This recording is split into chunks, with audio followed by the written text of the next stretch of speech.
All right. We are live right now, live from the village right now. It is 12 minutes past 9 p.m. right now on the 7th of March 2022 right now. It is movie night right now, only because it was supposed to be, I guess, a regular stream right now. But last week we had some issues right then, and well, we're doing it right now. Let me switch over to this screen. Let me come over here. In fact, let me put this light on real quick. There we go. Wagwan people, how's everybody doing today? Yeah, so we were supposed to do the movie night last week, but for some reason we were having bare technical difficulties. I don't even know what it was. Like, it was cutting out, the internet was cutting out, it kept coming on, then cutting back out, cutting on, cutting back out. And to be fair, that sort of thing has happened before. It has happened before, but it hasn't happened for a while. And there was I thinking that whatever was causing those problems are gone, but apparently not. They're back, or at least they were back. I don't know. It seems to be okay right now, and hopefully we are okay right now. I'm Mr. 2 Sam. Big up, Sam. How you doing? But yeah, we had some issues last week, and hopefully those issues. I don't know if those issues are resolved. I have to say hopefully, but I really don't know, because best as I can tell, it wasn't exactly an internet issue, as it's more of a maybe something to do with the computer. Like, I don't know if it's, I mean, the computer that I use is a self-build computer. Like, I bought all the parts and put it all together, because, you know, I'm a genius. I can do that sort of thing. I mean, I could read an instruction manual at least, anyway. So I don't know if there's something in there where it causes compatibility issues every now and then, but it's the sort of thing that has happened before, where there'd be internet problems. But if you only this computer, my phone's fine, my other internet connected stuff is fine, but only this computer would have an issue with connecting to the internet, and it would look like there's a connection drop. That's how it would look. That's how it would appear. But like I said, it would only be this computer that's experiencing it. And yeah, I don't know what it is that causes that to happen. So, I mean, to be honest, at some point, I would want to get a new computer anyway, because I feel like I've had this computer for a while. And even without the internet issues, it's definitely going to a part where it's starting to show its age, shall we say. It's starting to enter its retirement phase. Well, it's been entering into its retirement phase for a while. So I would want to get a new computer at some point. But, you know, hopefully I could stretch it out a little bit more, because you know them budgets. Boo your computer, indeed. Not right now though. It's fine right now. At least right now it's fine. So we chair the computer right now, but if it starts misbehaving, then yeah, boo it then. Yo, big up Alan. It's going all right. But yeah, I was just saying that we had some tech issues last week. I don't know if those issues are resolved, but hopefully we'll be fine for today's stream. We can get through Cradle of Fear. This is Cradle of Fear. It is released in 2001. It is rated 18. It is 2 hours and 4 minutes. And it is described as, even though child killer Kemper is locked up in an asylum, he finds a way to continue his bloody spree through his devoted servant, who's eager to exact vengeance on those who put away his master. So that sounds pretty ominous now, doesn't it? So yeah, it's on Netflix. If you want to get it ready on Zero, then we'll press play in a little bit. Rip computer. You know what? It's right. It's okay at the moment. I think we're okay at the moment, but we'll see. We'll see. Hopefully it's not, because although I do want to get a new computer at some point, I'd rather not do it right now. You know what I mean? I'd rather not spend that kind of money right now. So hopefully I can put off getting a new computer for a while to come.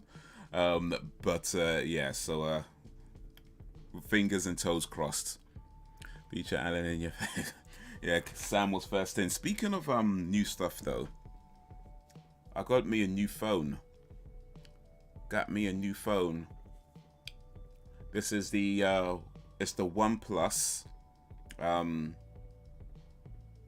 What's it called again? The OnePlus 9.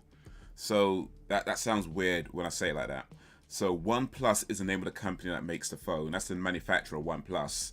And then the model of the phone is 9. So it reads OnePlus 9, which sounds like a maths test or something. But it's just how it's, yeah. I don't know, people are weird, I guess. But yeah, the company that makes the phone is called OnePlus, and the model of the phone is 9. Or well, 9 Pro, really, actually. I went with the 9 Pro. And it's a pretty cool phone. It's like the first high-end phone that I've bought for a while. Because I used to, like, back in the day, would always want, like, the latest and greatest phones. And I was doing that for a while because, you know, I used to be rich. But then I wasn't rich anymore, so I couldn't really do that. But now that I'm rich again, I could get the latest phone. I'm playing. But no, for real though, I did actually used to do it because well, you know, I'm a geek when it comes down to it, so I'd always want to get like the latest phones. But for the longest while, I've just kind of been like, no, I don't. It's not always worth buying the latest phones, right? Because a lot of the features in the new phones aren't really that useful. You know what I mean? I mean, they're cool stuff, but they're not really that useful. So for a while now, for a good few years, I've just I just had a basic phone that I've had, and then when that broke down, I just got another basic phone, or you know, maybe a little bit above basic. You know, nothing too fancy, just regular stuff. But this is like the first like high-end phone that I've bought for a while, and I gotta admit, it's pretty sweet. It's pretty sweet. I'm thinking it so far. It's 5G, so I can connect to the 5G internet, which means I can get coronavirus quicker with this phone. That's what that means. So yeah, this is the OnePlus 9 Pro 5G, and I've had it for a day now, and yeah, pretty cool. It's okay, Sam. Ladies first. Ladies 2022. Ellen, you can't assume gender. Just getting it set up. Oh, nice. Yeah, you can't assume gender. Well, to be fair, I think, and I may be wrong on this, but I'm pretty sure in one of our conversations over the past year, I guess it's been ish, give or take, I'm pretty sure Sam has mentioned that she is of the lady variety. So it wouldn't be assuming gender if you have, and then again, actually, maybe back then you were of the lady variety, but it doesn't mean that you are still of the lady variety, because of course things can change. So yeah, maybe you shouldn't assume gender. Maybe you should always check. Even though somebody says they're a lady or they're a gentleman, if you haven't, you know, spoken for a little while, maybe just check in. Just say, hey, I know you said this before, but are you still female? Maybe that should be a common question that we ask in the modern world when we see somebody. Like, let's say you haven't seen somebody for, I don't know, a few weeks. Hey, are you still a man? Hey, are you still a woman? That should be a common question that we should just ask. And nobody's going to get punched in the face asking that question to people, right? Nothing could go wrong asking somebody if they're still a woman, if they decided to sew a salami between their legs, you know, no one thinks that can never go wrong. To queen or cunt.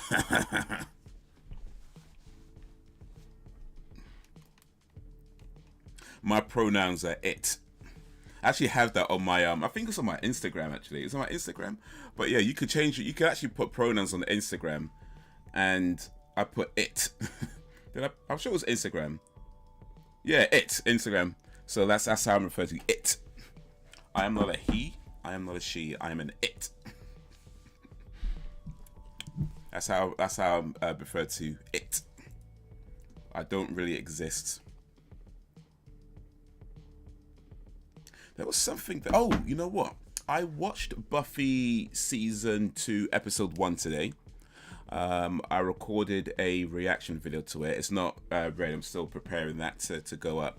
But yeah, and I did start season 2, excuse me. Episode 1, season 2, started that today. And you know, once the video's ready, you'll know more of my feelings on that particular episode.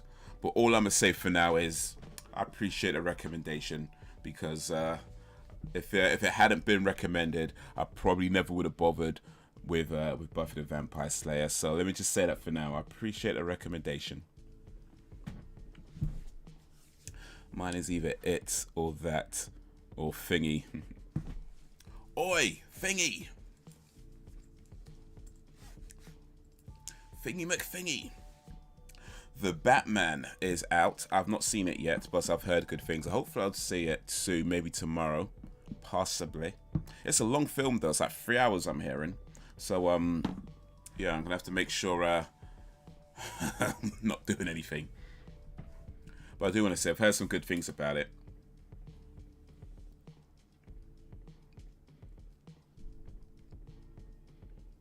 Who's getting his birthday? I told you so. It had a slow start though. It did have a slow start, but you know, it's got its charm. It's got its charm.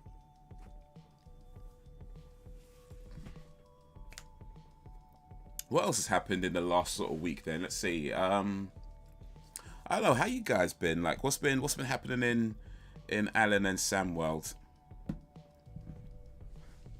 Yeah, I did say I got a new phone. That's a highlight pretty much for me. I got a new phone. And I'm digging this phone so far. It's got a touch, what do you call it, a fingerprint thing there on the screen. It's pretty cool. What else? I've been, oh, I played Gears of War Judgment. For the gamers out there who might be interested, I played Gears of War. I completed Gears of War Judgment. And that's like an old game. It's like from 2013.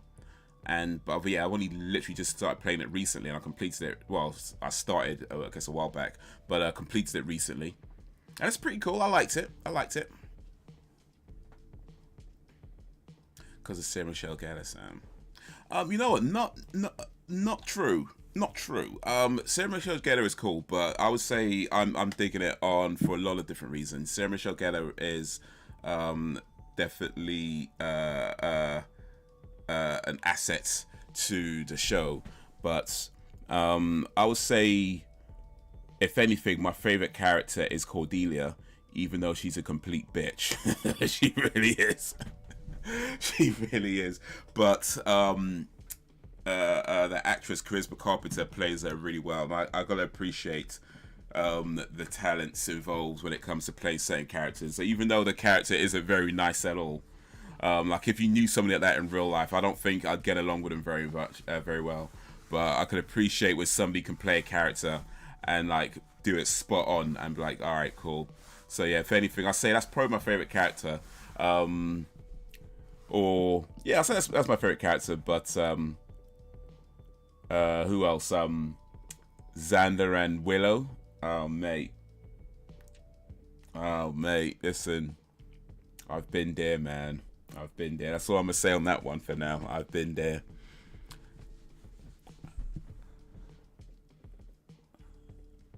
I don't love early Buffy. Late season 2 was when I probably got into it. I got some new headphones. Oh, nice. Oh, JBLs. Oh, nice. I got JBLs. Actually, these are the JBLs right now. Got my JBLs on right now.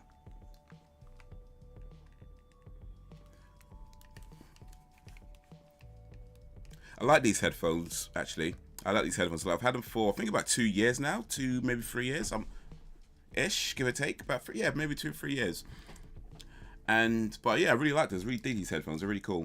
Really good sound. They've got like the noise cancellation as well, which is really cool. Especially if like you're on a train or something like that, you don't really want to be bothered. You just put a noise cancellation on. It's like, yep, that's cool.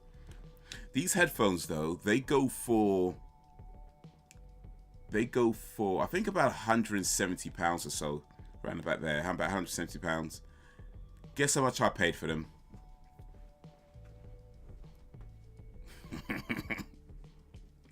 JBL, I think they call it JBL BTNC 600. I'm not sure what the number is, but yeah, they go for about £600. Sorry, they go for about £170.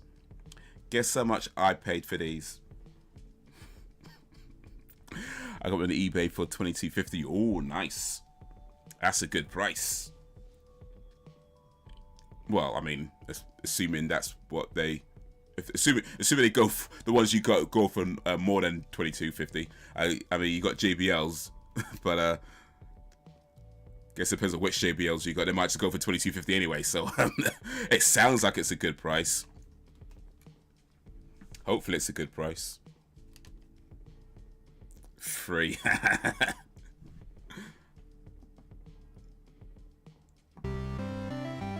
That would be correct. You get the victory jingle. Oh wait, did I hit that twice, son? I was supposed to have been getting my hair done this week, but I had to cancel, and looks like Holly might be getting an autism assessment.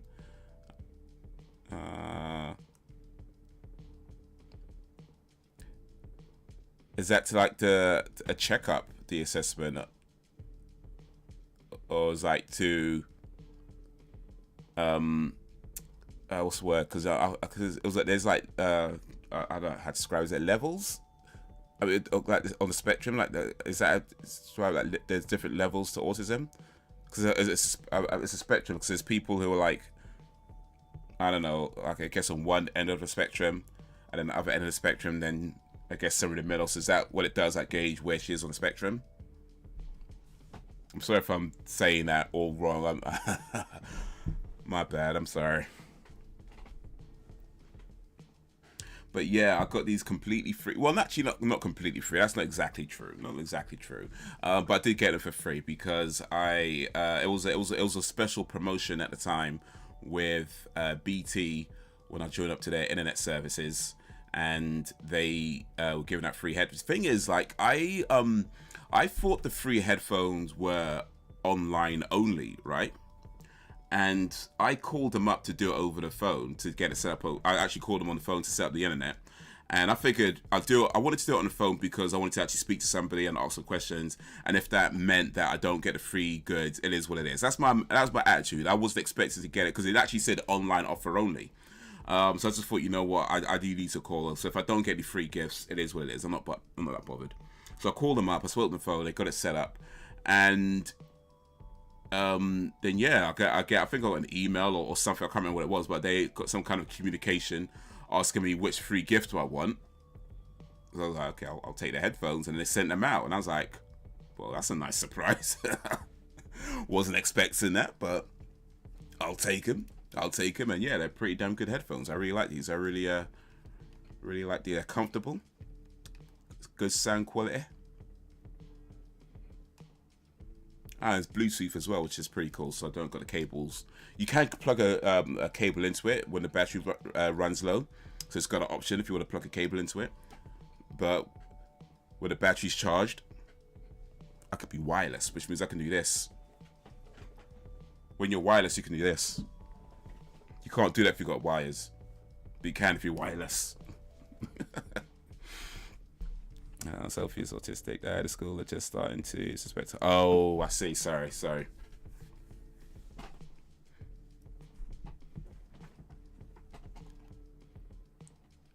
Okay, so it's okay. So I guess because Sophie has autism, they're saying it's possibly that Holly might, and possibly this. Okay, I think I knows what you mean.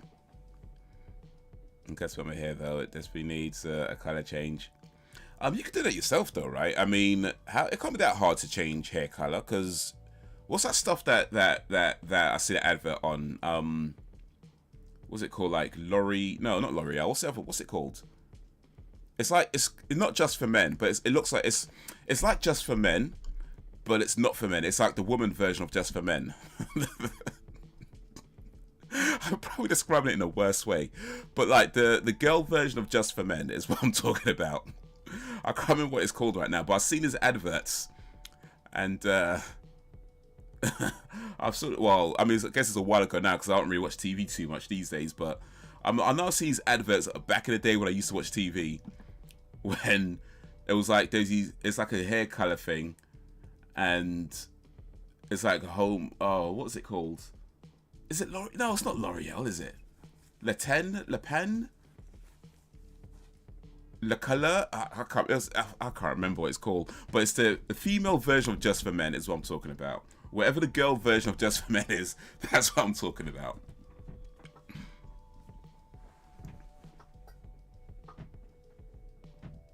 So there's Haze's too, Sam. I don't use home dye. It's not good for the hair. Oh, okay. Okay, well, Alan thinks my hair color needs changing. Really? What color should I change it to?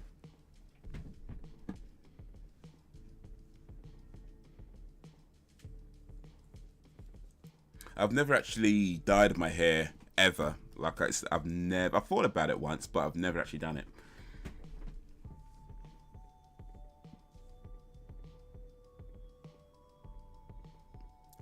Basically, man, I'm going to be playing with blues and greens. Yeah, you could have like blue on one side, green on the other side. Or like all blue with a green streak down the middle. That'd be cool. Or you could do what what's her name? Billie Eilish does, where she has like, I mean, I think hers is black with the green stripes, but you can have like blue with the green stripes.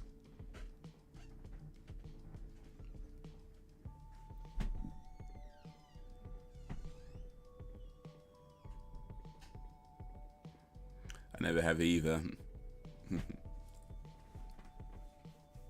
But yeah, there was a while where dyeing your hair was kind of popular back in my school. Like quite a few people doing it, but I ain't never done that. Maybe I will one day. I don't know. I'd have to let my hair grow out, I think, if I'm gonna dye it. I'm not sure it'd be good to dye it when I don't let it grow too often. Or maybe I'll dye my beard. That might be interesting.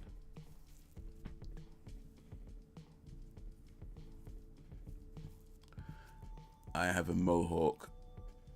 Oh, sorry. I have a mohawk, like Mr. T. Okay. I did that once, actually. Well, not exactly like Mr. T, but yeah, close.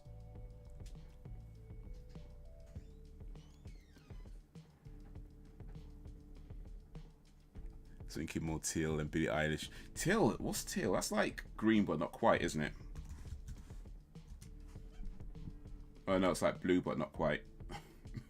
It's one of them.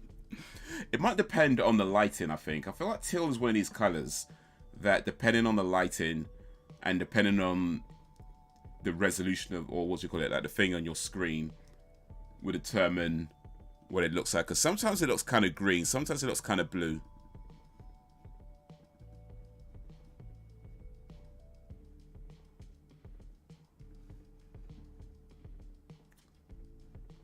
I'm just changing between. I've got two screens set up. One of them, yeah, one of them it looks kind of greenish on. The other one looks kind of bluish on. So yeah, I feel like teal's one of these colors that it says teal is a cayenne green color.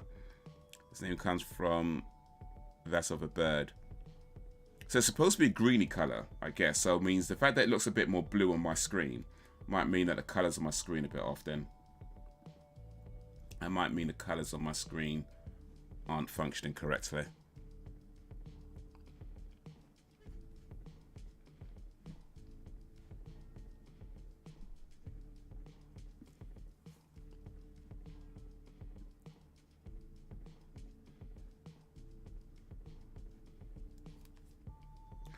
But yeah. Oh well. What can you do? What can you do? Well, what we can do is watch Cradle of Fear. So let's switch over to this screen. I think I changed it, didn't I? There we go.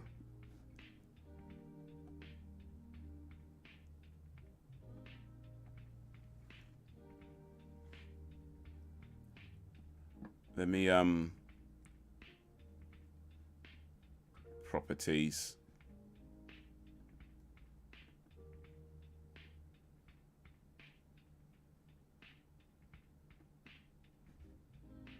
There we go.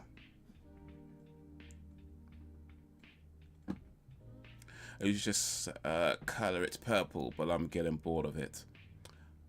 Purple. Purple? Yeah, I mean, purple's an interesting color. I don't know, but yeah.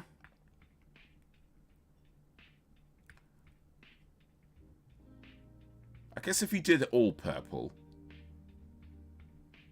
But then it might depend on how deep the purple is. If it's like a light purple. Oh, that's what you could do. You could do like a light purple. like an almost pink type of purple, and have your whole hair just like a pinky purple color. That could be pretty cool. All right, so if y'all's is ready, I'm gonna do a countdown, then hit the play button. I'm gonna go 3, 2, 1, play. So 3, 2, 1, play.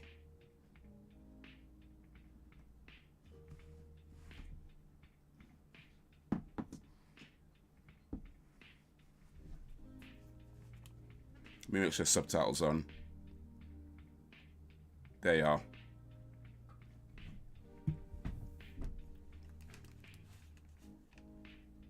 So Alan, what color are you gonna dye your hair?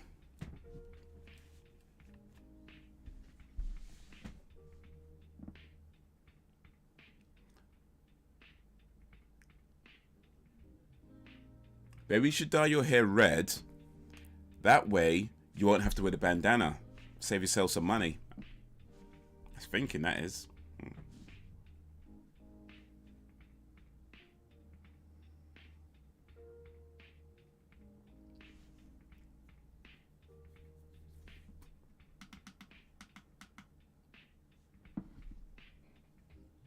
Eesh. Oh. That's how we started off, though. Oh. So how are we gonna start off? Just vomiting.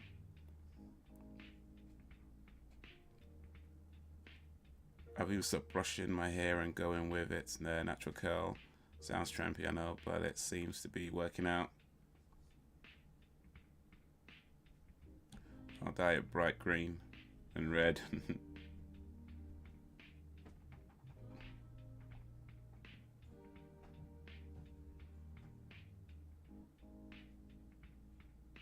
Well, natural curls could work.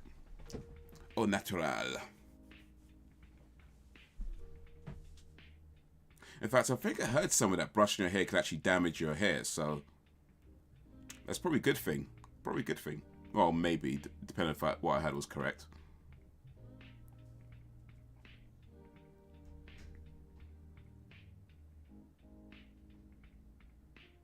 Ugh.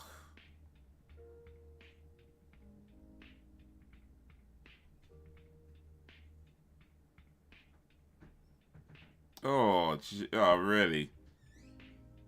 Is that how we gonna start off, though? Is this how we started off? Not even gonna ease into it. We're just vomiting and bodies being ripped apart.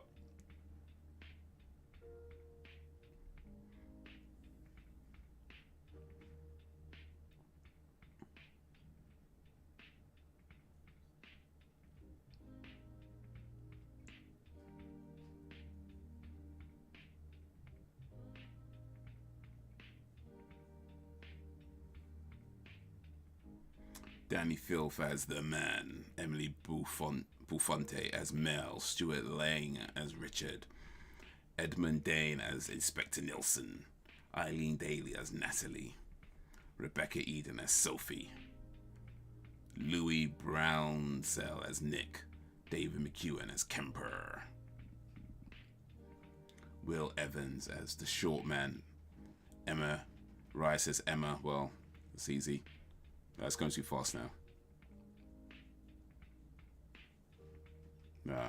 I can't read that fast. Brushing is bad for the hair, so now I only brush it once a week with a hair mask in. A hair mask?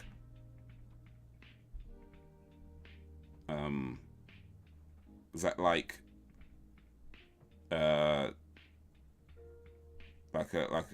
face mask, but you put it on your, like a net? Is that what it is? Like a hair net? Or I don't believe I've ever had the term hair mask before, to be honest with you. So I'm kind of guessing. A face mask, I guess, covers your face. Does a hair mask cover your hair?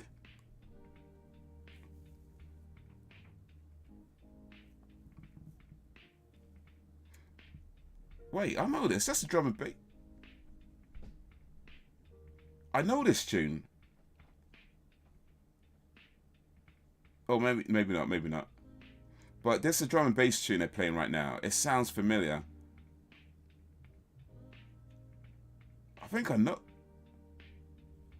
Yeah, it might be a remix version of a song that I know.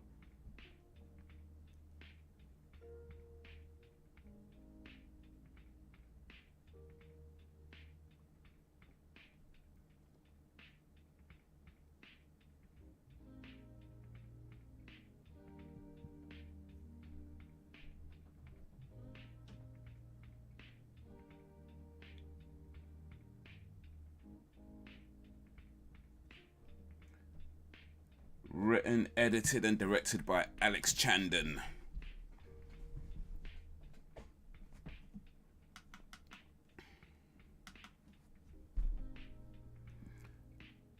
It's like a cream you put in when you wash and can. Oh, okay.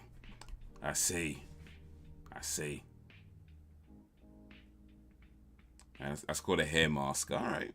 Well, now we know. Now we know what a hair mask is. For myself and anybody else who might not have known. Now we know what a hair mask is.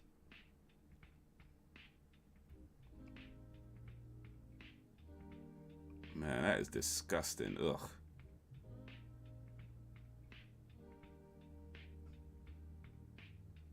Don't touch. Oh. Oh, he's going to touch her boot. Oh. No, he's not. I thought he was going to do something else for a second, to be honest with you. I thought this guy was going to get mad free. Oh, he is as well. Oh, you... Dude, what is wrong with you?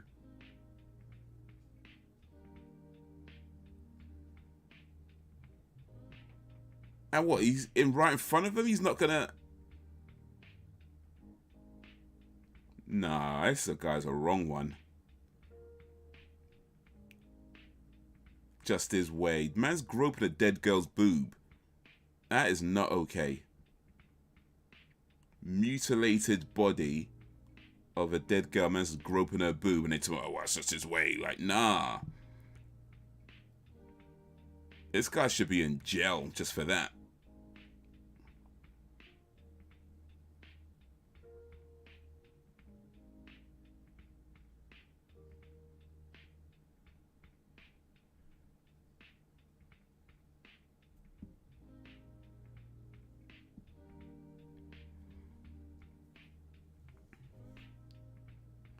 Guy's sick. Ish.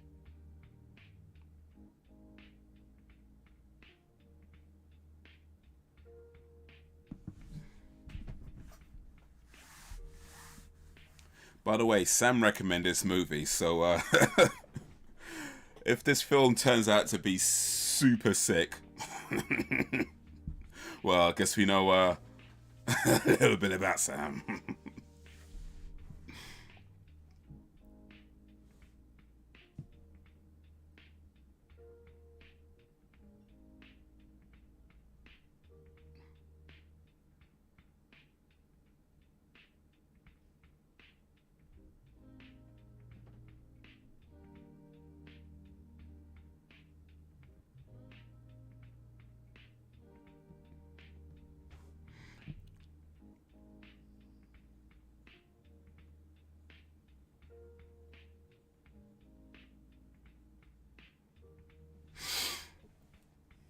So I guess this is like, well, I have to, it didn't say, I don't think, but I'm guessing this is like, I don't know, prior. The lead up to her getting a dead body molested.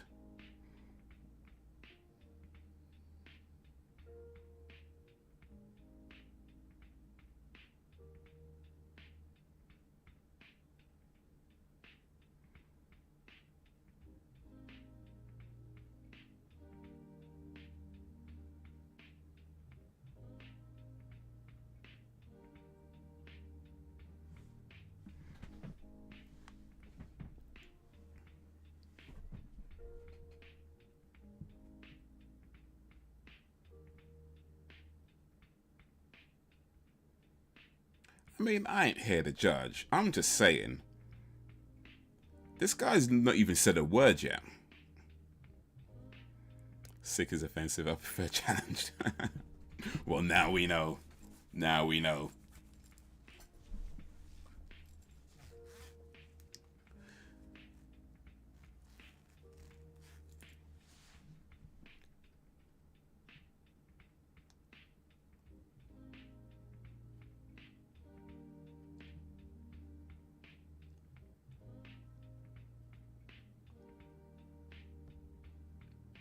He hasn't said a word yet, has he?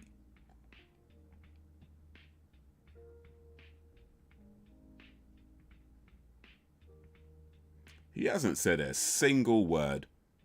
And this woman's like, I'm just saying. He hasn't said a single word.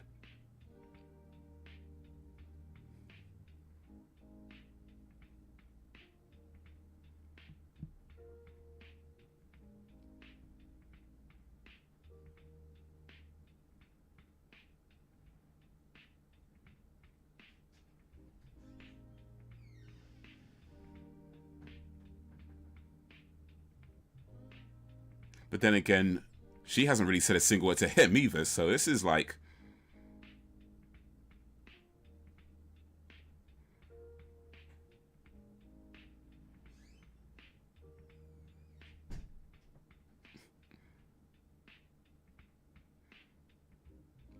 He didn't need to. I was top for him back in the day.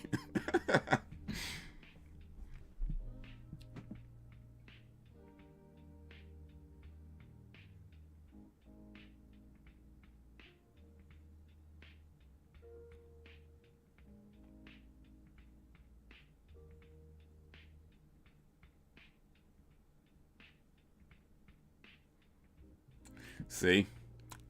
And this is why you should talk first. I'm just saying.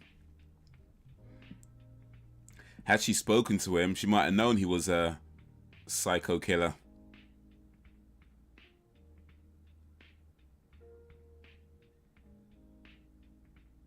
That's the moral of the story. You know, talk first. Talk first.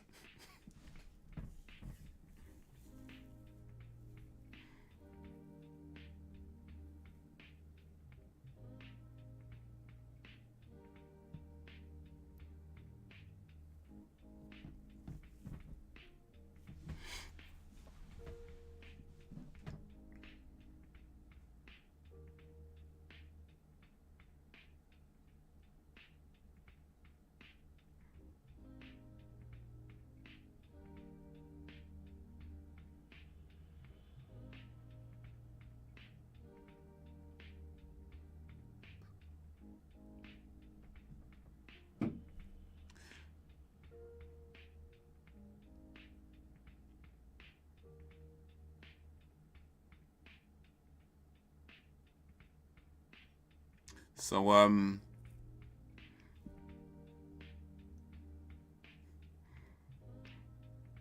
how can you tell a girl's been out at the beach?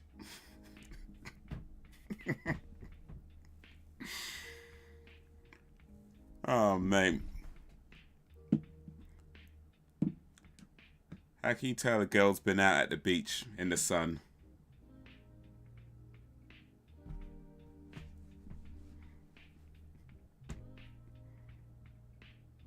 Oh, what's going on here?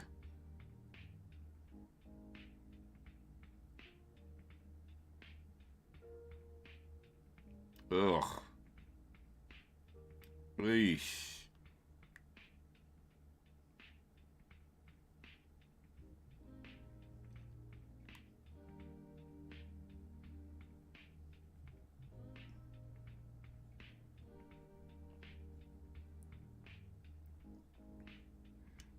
It was a little bit too rough.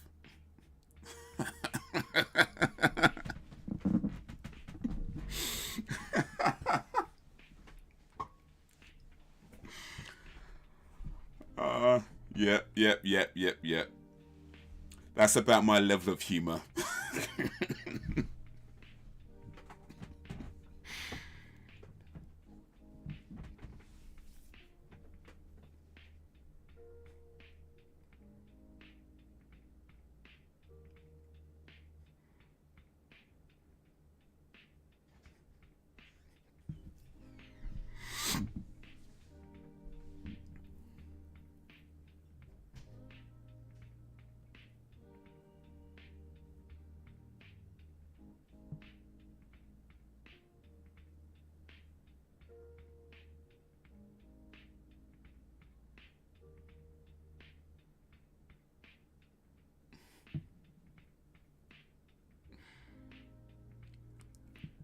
She been eating carrots.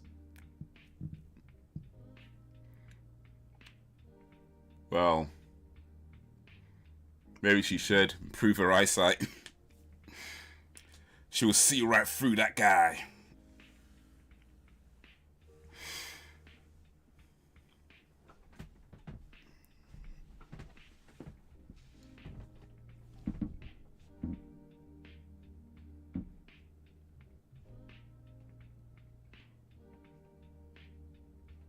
You know what? I would say this so far. Where I don't know what are we?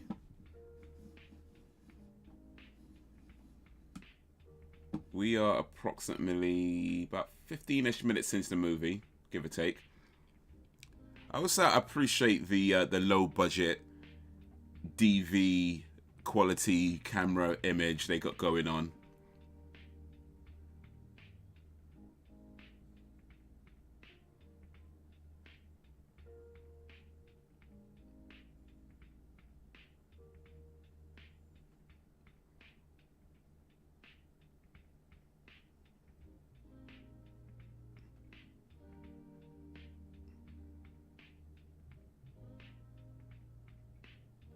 Imagine like you're a postman or whatever, delivering a package. You knock the doorbell, you ring the bell, not the bell, you ring the doorbell, and a lady answers the door like that.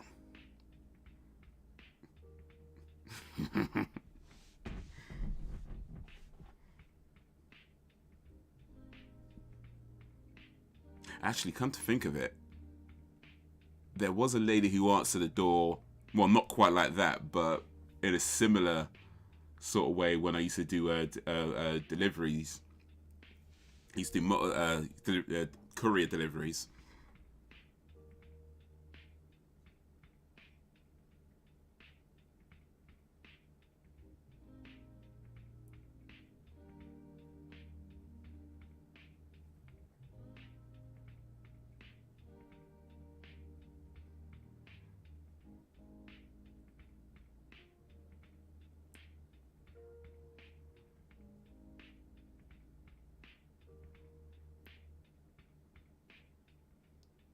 Wait, didn't she put the pills in the drink herself, though? But yeah, no, I was used to deliveries, courier deliveries, and I go to this one place, you know, ring the bell.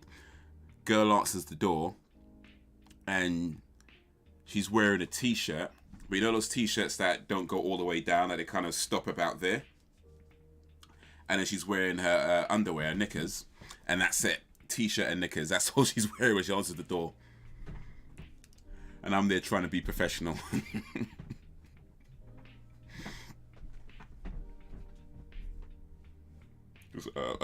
Sign here, please. Just...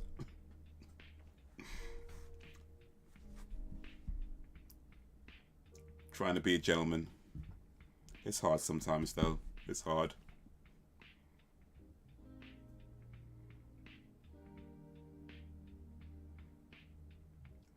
But yeah, didn't she spike the drink herself, though?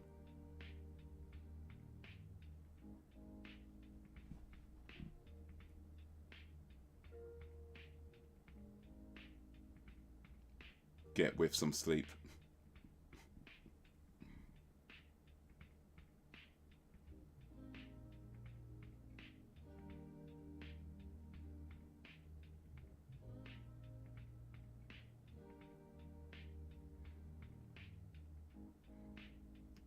I'm guessing that's not a sleeping pill. That might be some other kind of pill.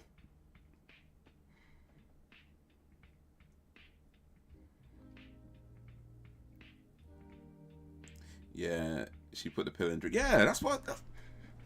But now she's saying that he spiked the drink. It's like, what? You lying, girl. You lying.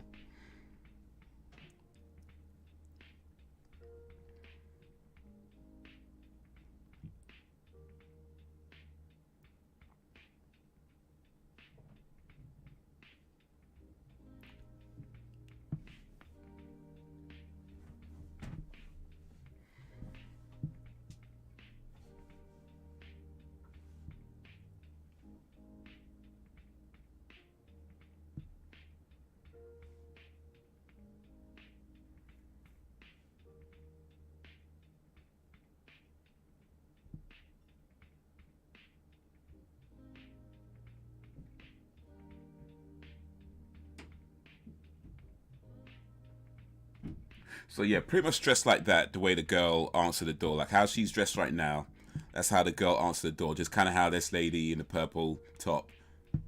That's how she pretty much answered the door. I mean, I think if I remember, it was more of a t-shirt, but even still, pretty much just like that. So I'm doing these courier deliveries. Ring the bell. Girl answers the door like that, and I'm like, I'm trying to be a good guy. I'm trying to be a gentleman. I'm trying to be professional. Gets hard to focus though.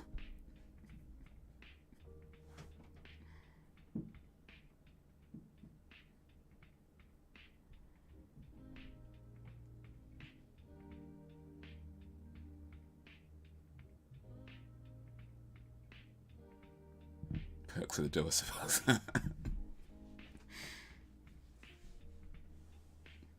You know, I mean, the job itself was, I mean, it wasn't bad. I mean, you just go around doing deliveries. I would say the company that I was working at was absolutely terrible, though.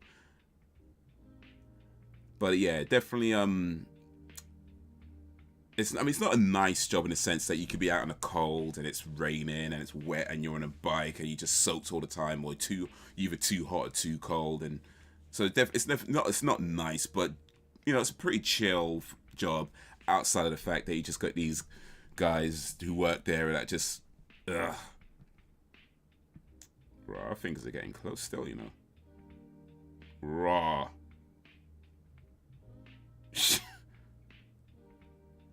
Oh. What is...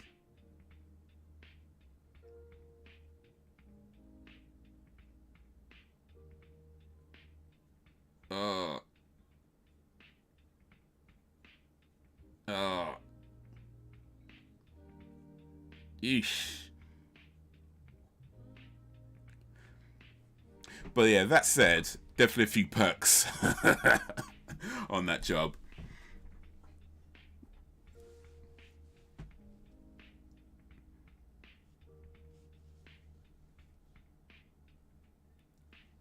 Oh. Oof. It's like Alien.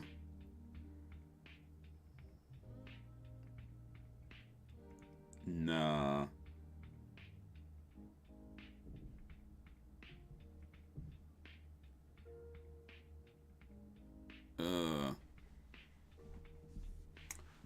Man, what kind of sick, twisted mind comes up with stuff like this?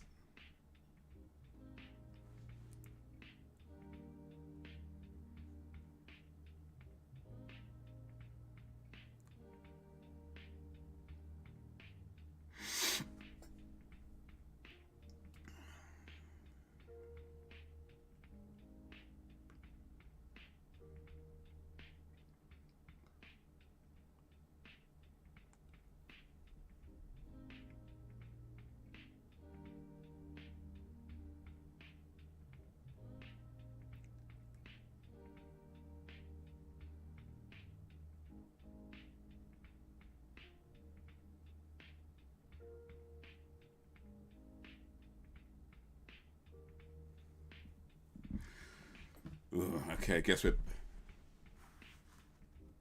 the present now.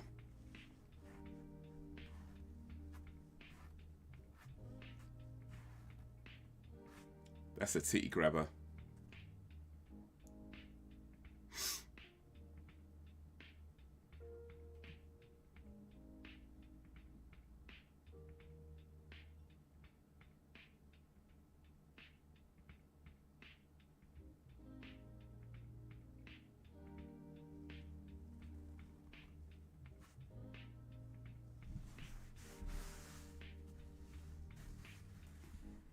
Yeah. Good, yeah, tell him about that. No, you don't. No, you...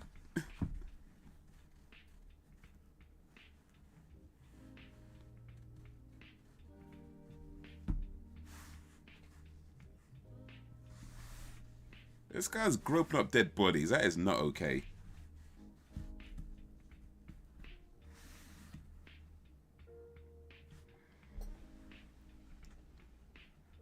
What, he grew up to 10-year-old dead? Oh, that... And then you've...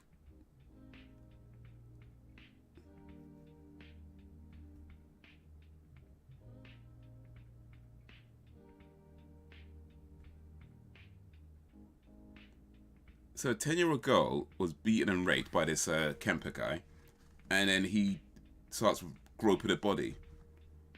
Nah. Okay, no, we didn't touch her.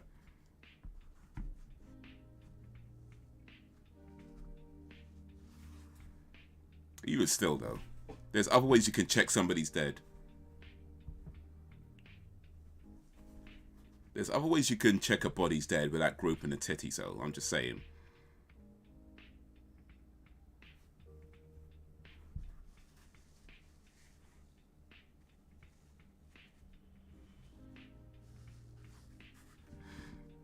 Most people find that gross, and I'm here like, it ain't that bad.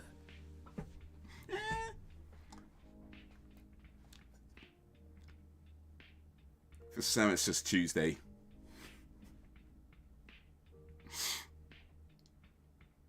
Alright, so I get that he has to check that they really are dead. Cool, that makes sense. But still, I'm just saying, there's other ways you can confirm a person is dead. Matter of fact, I'm pretty sure you can't confirm a body's dead by groping its tits. Like, I don't know. Maybe I'm wrong on that. I'm not a scientist. But I'm pretty sure groping a girl's titties won't let you know. Or, I don't know, maybe he's checking for a heartbeat or something. I don't know.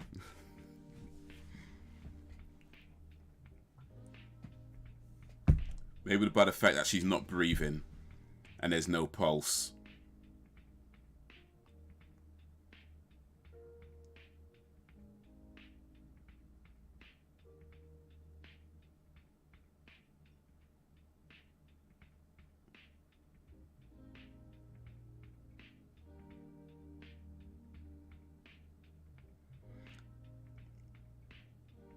Maybe if she slapped him, he would know she was alive. Well, true. Oi! What are you doing?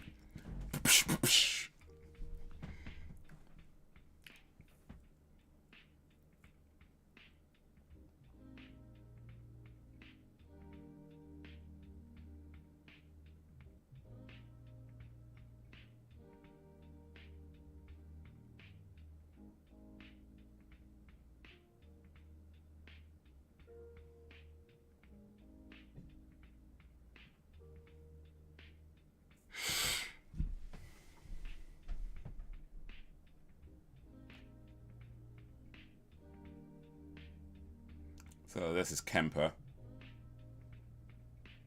I don't think you need to lick it, dude. I don't think you need to lick that envelope. I think you're fine.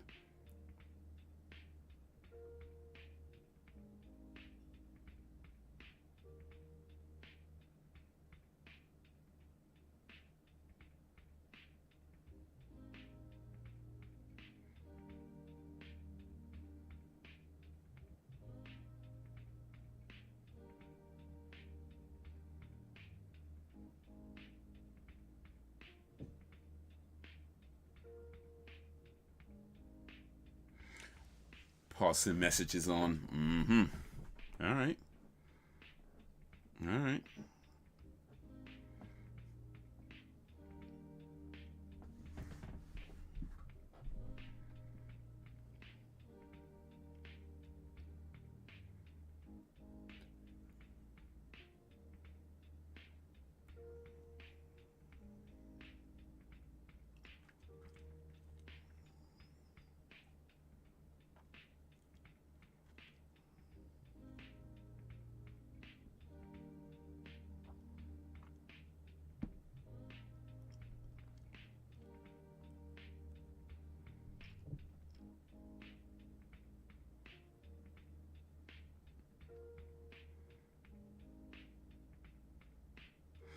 And I didn't actually recommend you watch this. I just said it was a bad movie. You put it on your list all by yourself, just throwing that. Oh, okay. Okay. Yeah, I think that's... Yeah. I mean... Yeah. I think if somebody tells me a movie's bad,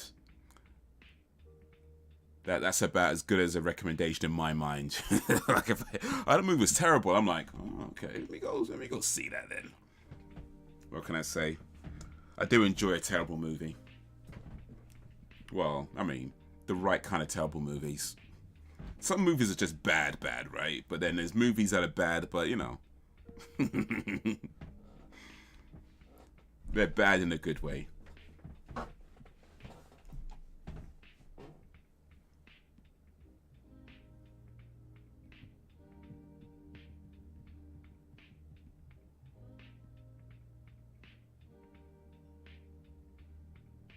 Oh, they're gonna try and rob this guy. Bad idea.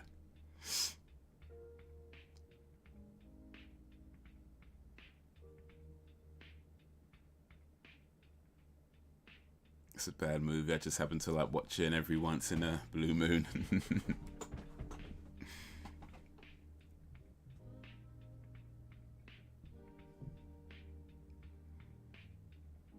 Sometimes you just gotta.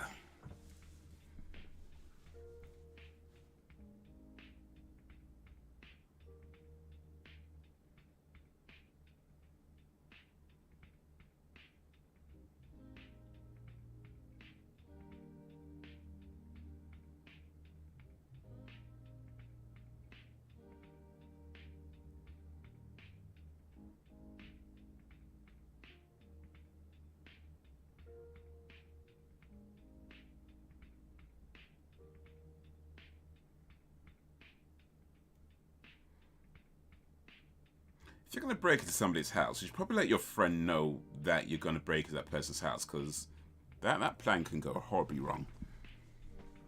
She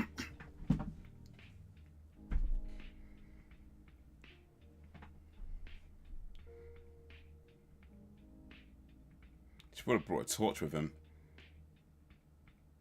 They went to rob somebody's house, they didn't bring a torch with him. Amateurs.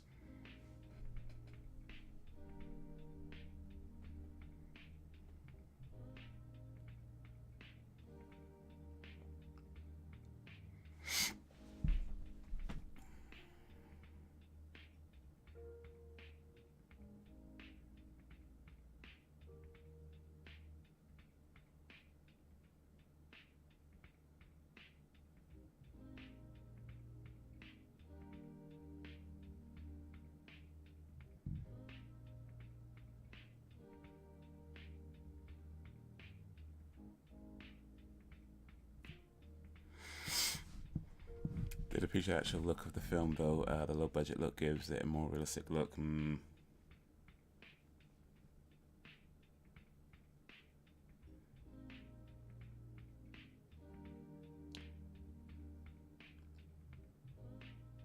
Yeah, what was this, 2001?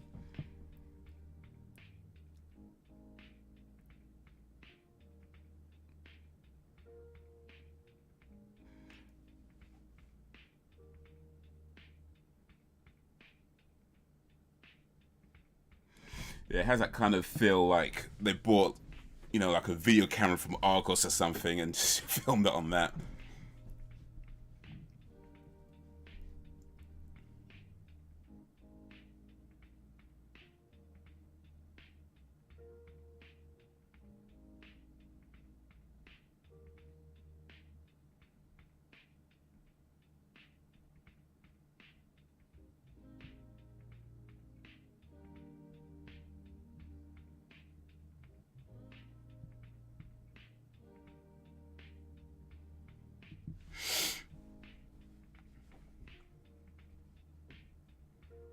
But it goes to show, man, it goes to show that you might not always have a lot of money, but if you've got a plan and a desire to make something, then you can make something.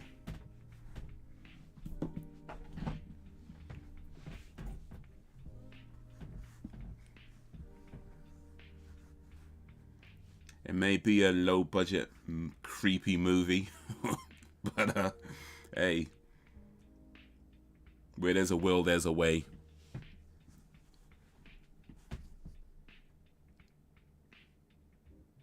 I should probably like not move around so much stuff though.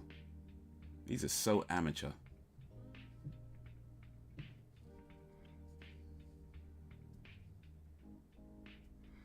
kind of appreciate that though. That could just be me though.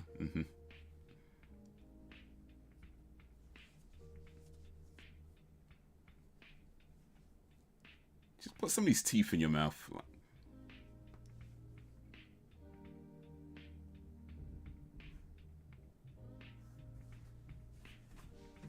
You know, I feel like some of the best movies out there are pretty low budget, and I think it's just like there's something about a film where there isn't always a lot of money involved, but then just a lot of like passion that went into it, and you know, everybody involved kind of wanted to make it and not just there just for the paycheck. You know, they actually want to make this movie.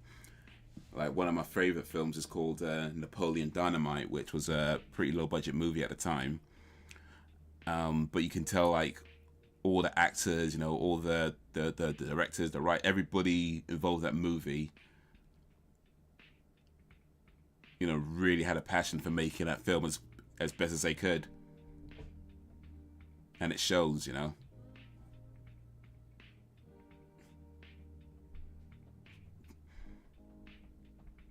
The original Halloween, right, yeah.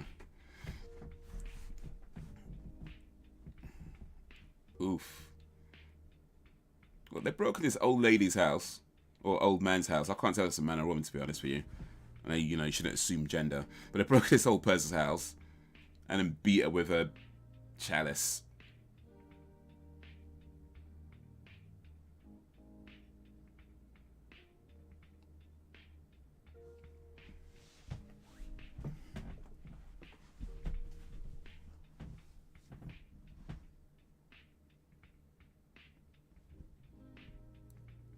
He's deaf.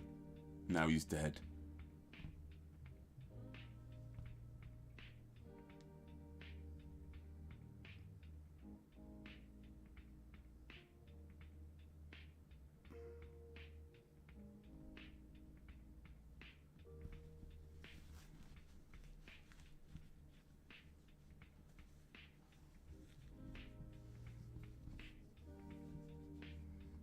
Sophie don't care.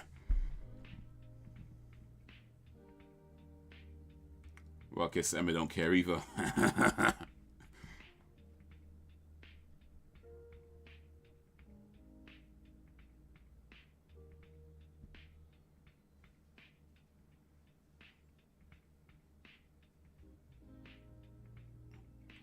All right. What's she gonna do? Now the roles are as oof.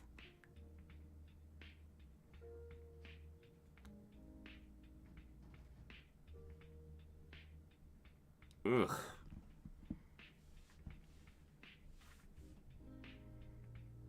Well, he's dead now.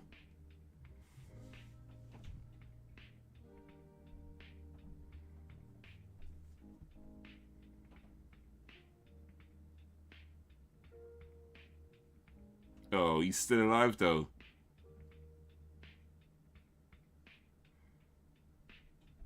Man, that's a tough old bastard.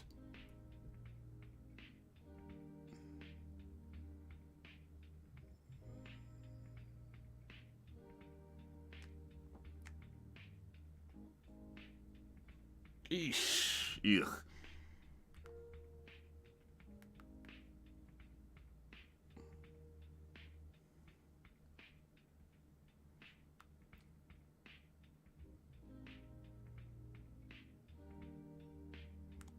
Well, that ought to do it, I reckon. She looks like something out of Resident Evil 7. She actually does kind of have that, which one? I think it's the one that's called Emma. The one in the red, anyway. She kind of has that, Claire Redfield kind of look. You know, with the red jacket.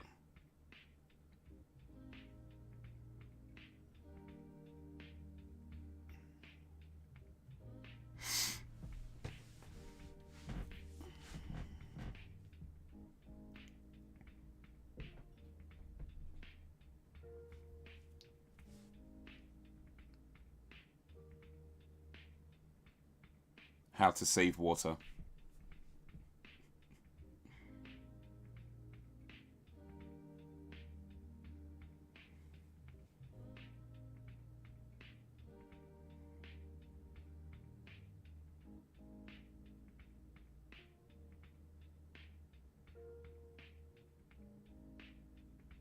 Oh, she told somebody.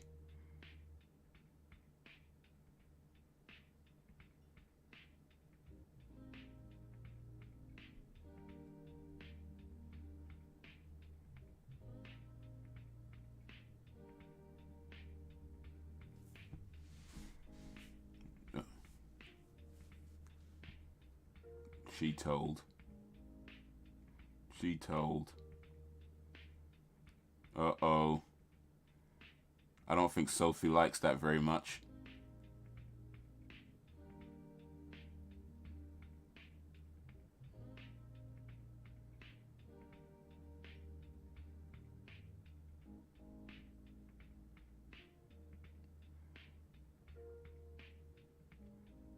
I think Sophie's going to have to take care of her sister.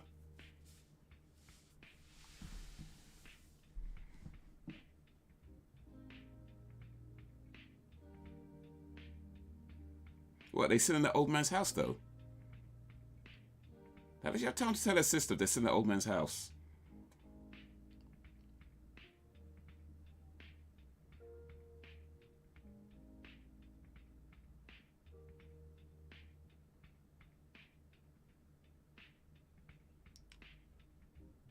Uh-oh.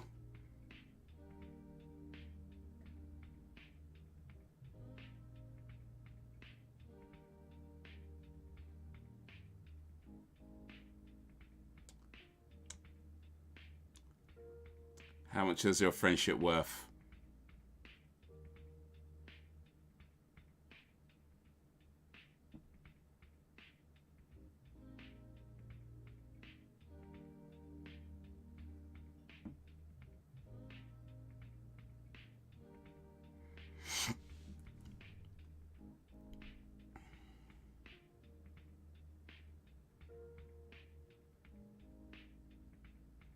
Few grand, apparently, indeed.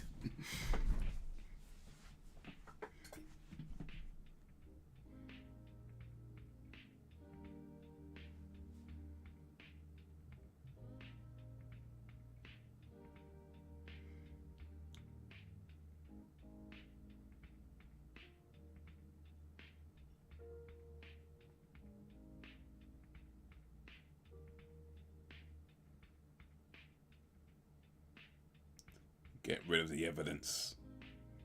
But they touched so many...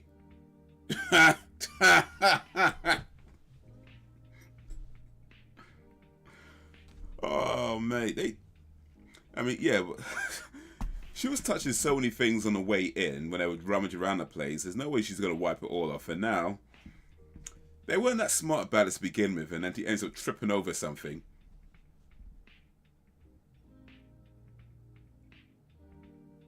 Yeah, she's been moved, though.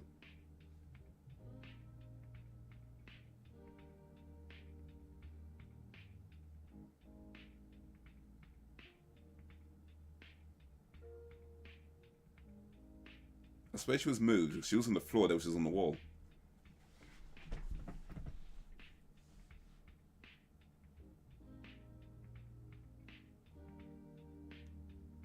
How's the dry cloth going to help? Right, you know what I mean? She's going to need Mr. Muscle or something. Ajax.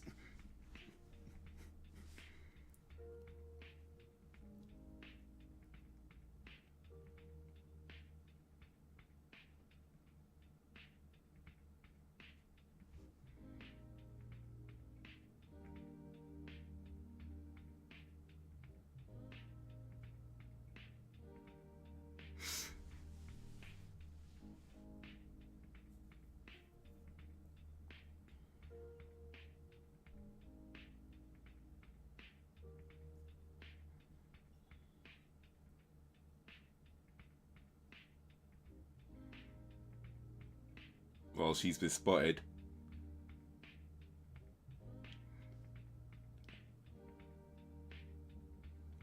I guess to be fair, he didn't really get a good look at her, so...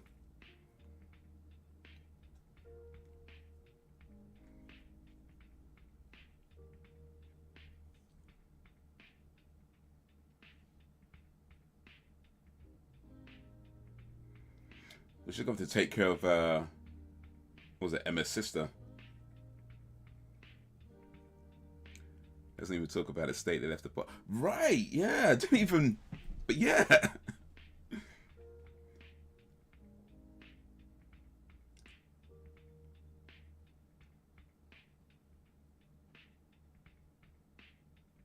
But the bodies are gone. Like the old man and the, what's her name, Sophie, they were gone. So she can't be celebrating just yet. I bet Sophie's in the house just waiting for her to turn around or something.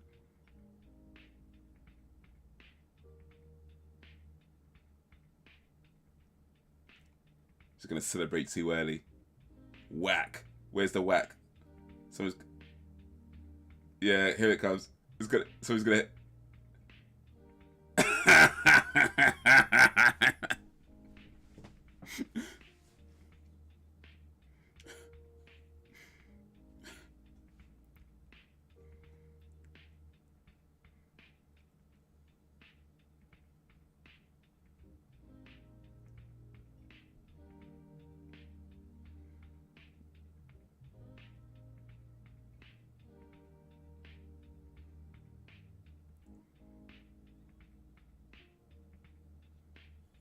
Ooh.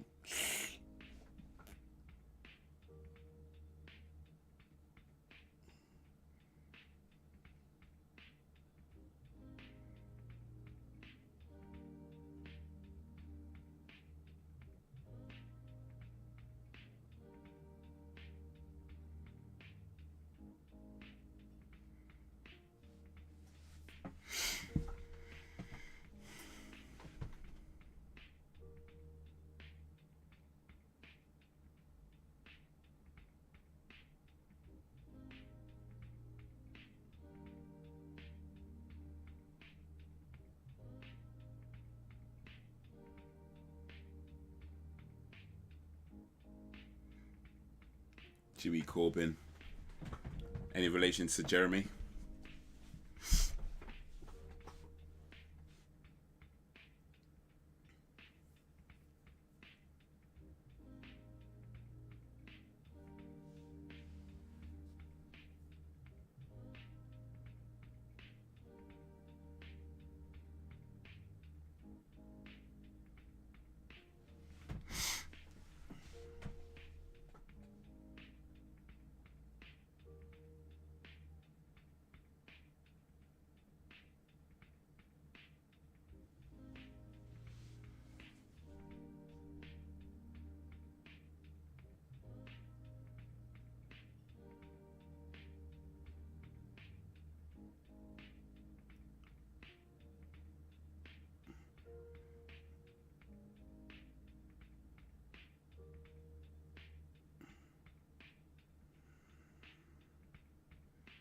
Oh, what's he gonna do?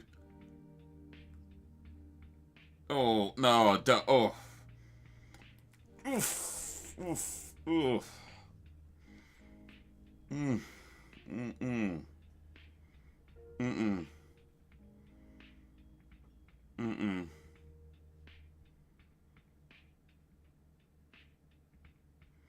Certain things. Certain things.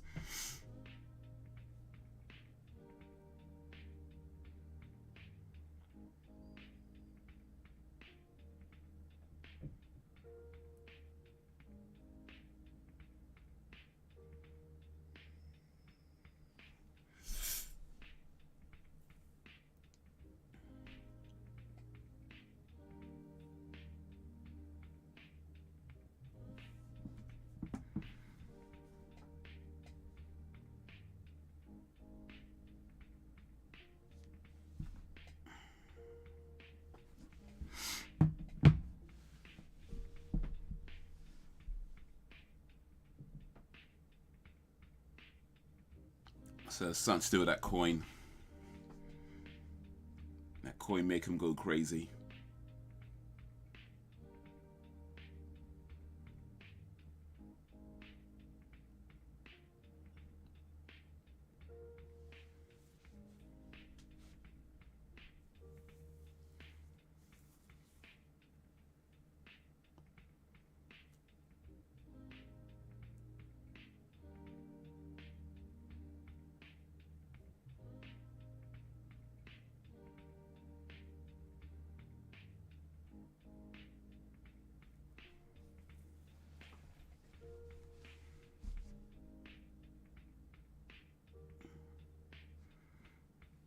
Some of these like shots look like they found some images online and just like put them in the video.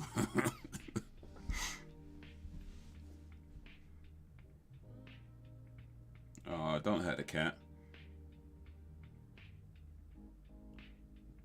Oh, don't hurt the cat. Oh, you did as well. Oh, mate.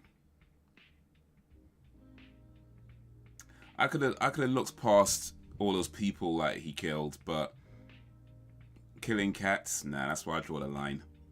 That's just wrong, man.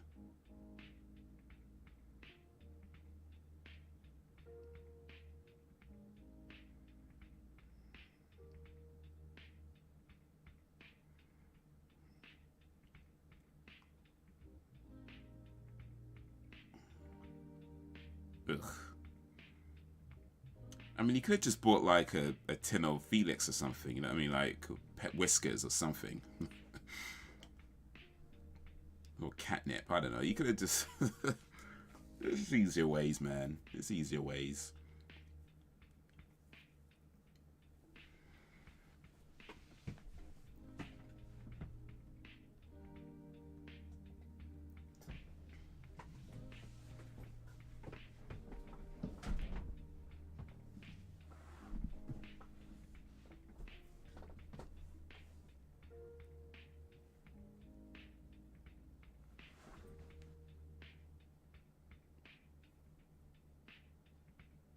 He just used your pronoun, Sam.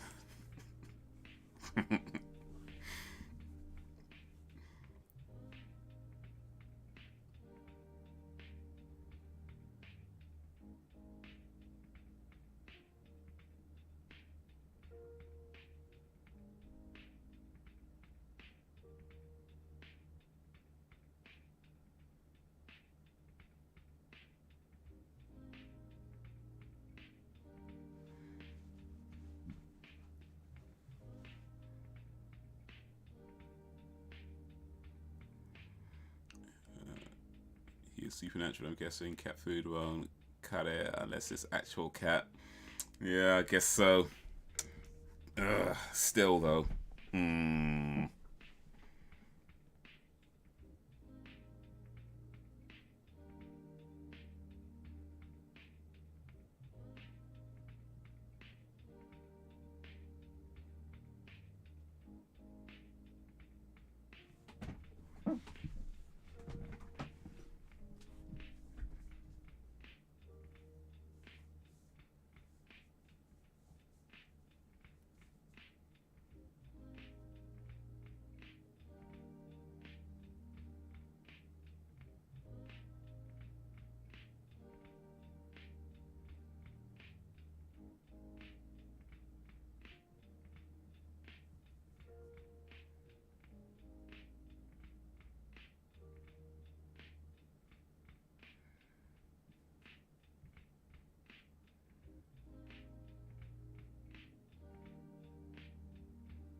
This Kempis guy sounds like a wrong'un. But then this inspector, what's his Nicholas something? Nix? Or what's it? The inspector? He's coming for wrong'un as well, so maybe he's the right guy for the job. I mean, I'm just saying, you know, to catch a wrong'un, you need a wrong'un.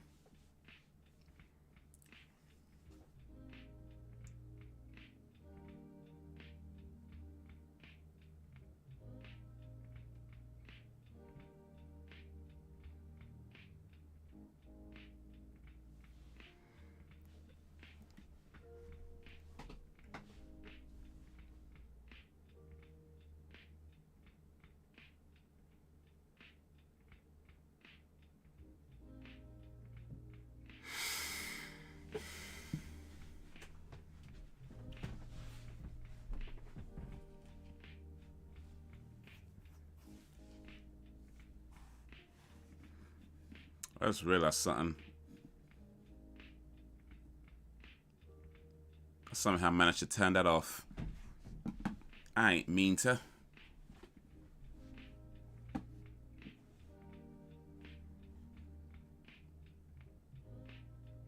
Whatever he's doing, he probably shouldn't be doing it while driving, though.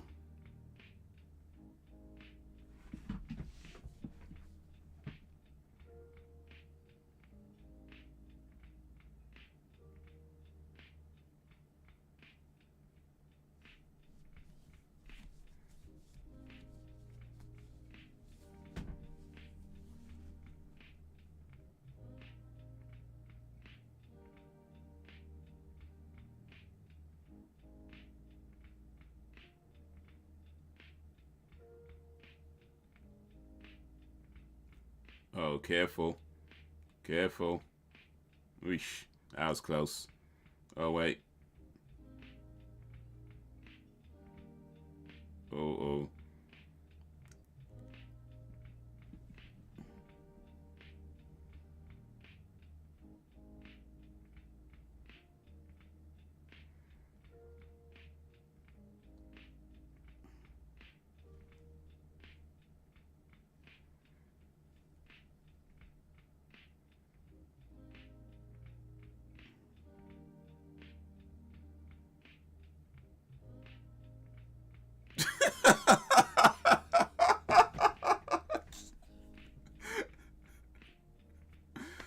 Oh, mate.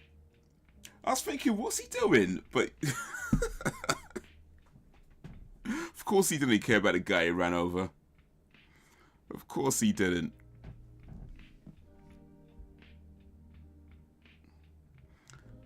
I don't think those Brits get enough credit for the swear words we use. We do it best.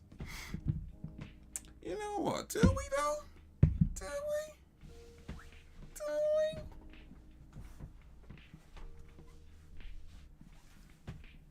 I don't know. I think we've got some cool swear words, actually, to be fair. I think we do.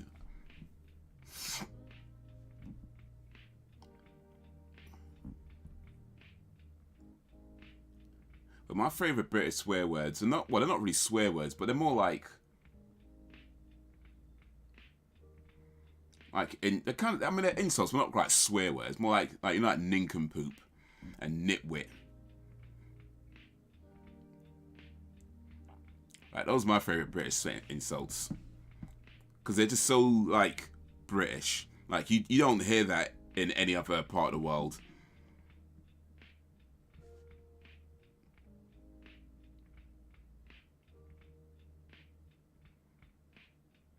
So apparently running over homeless people gets girls in the mood. I think that's the message we're supposed to get from this right now.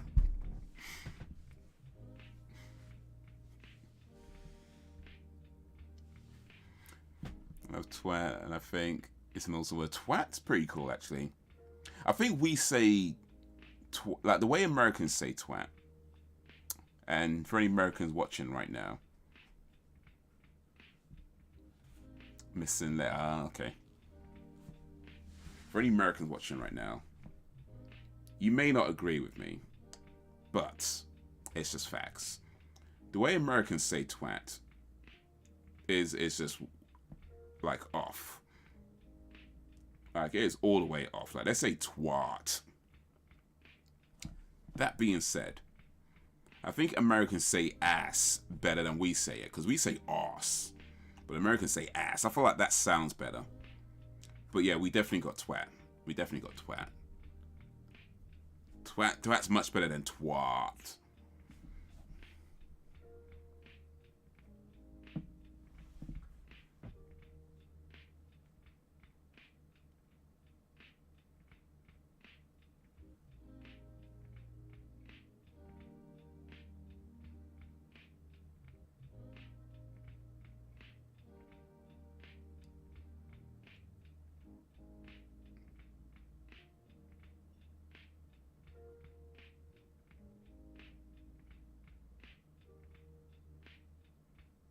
What's going on?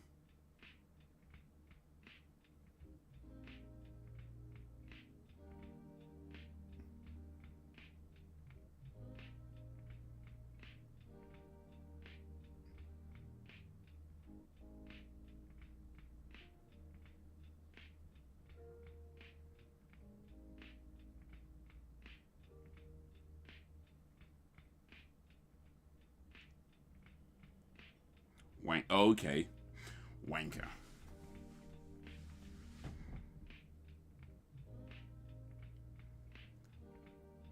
Wanker's pretty... Yeah, I do like wanker, actually.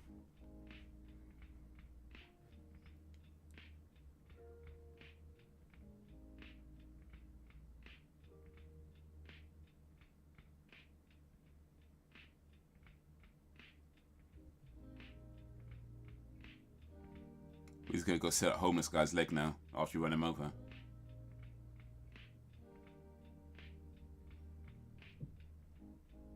He could go back to that homeless guy and take his leg. Ugh.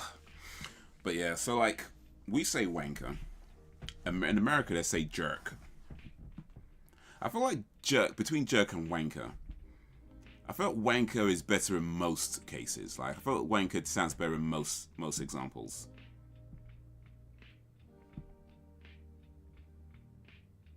But I know jerk kind of has its uses too.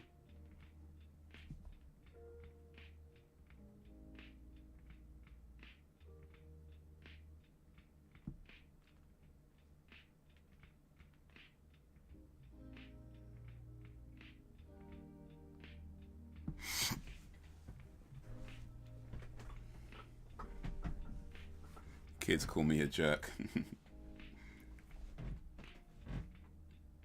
You're a jerk, mommy.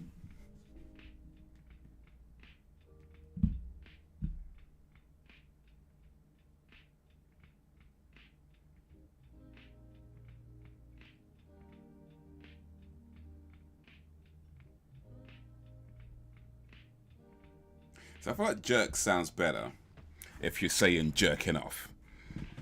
Right, if you say jerking, stick in his bun though. Better wash your hands afterwards. But if you're saying jerking off, I feel like that sounds better. But if you call someone a jerk, I don't know, I feel like it sounds better to call someone a wanker. Like, you wanker. Like, that sounds better, say you wanker, than you jerk. But then having a wank and jerking off, you know what I mean? I feel like jerking off sounds better.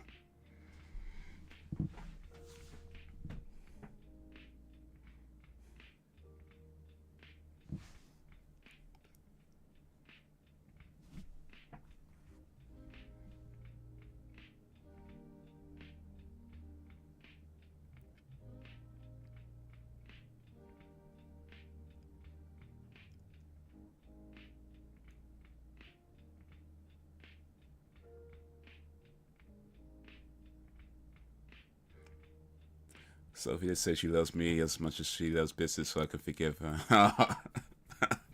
Oh, that's sweet.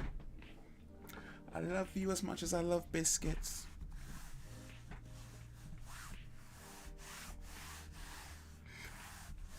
I love you like a fat kid love cake.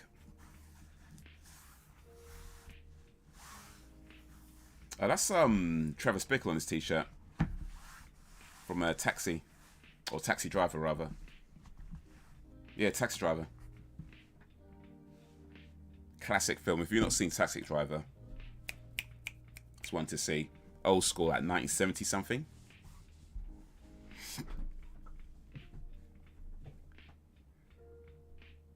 No to self, don't drink tea from that kitchen. Don't have anything from that kitchen, really, innit?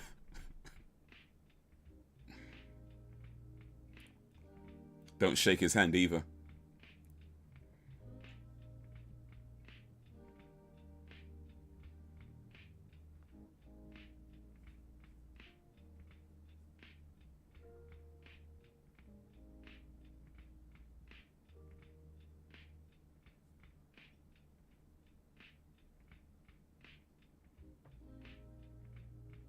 I don't think you want a cup of tea.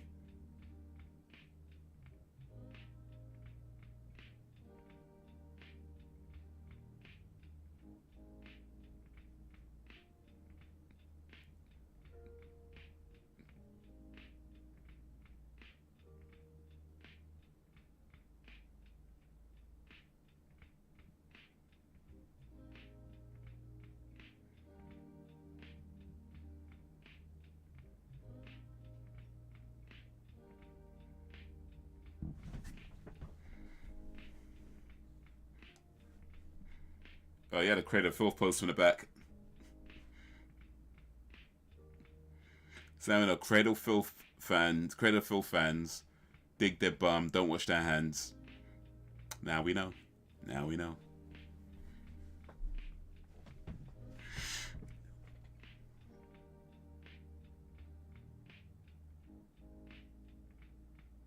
Eesh.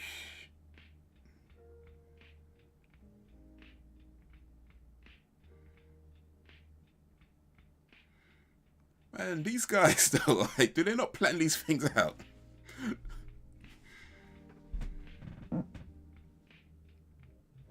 I'm not sure you can cut through bone like that though, to be honest with you. Like, I feel like it would ooh, that sound.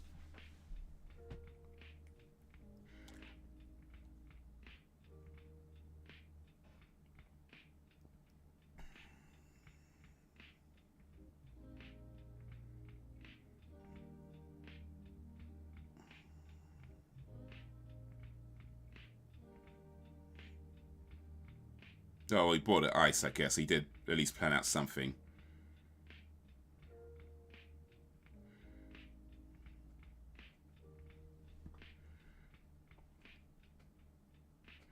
Was the doctor not going to ask where he got the leg from?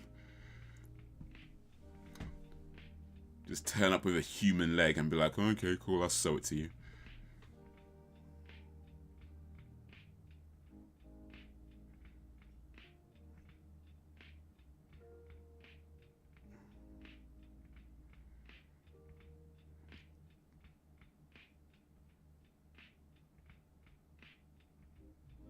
Yo, Braxton!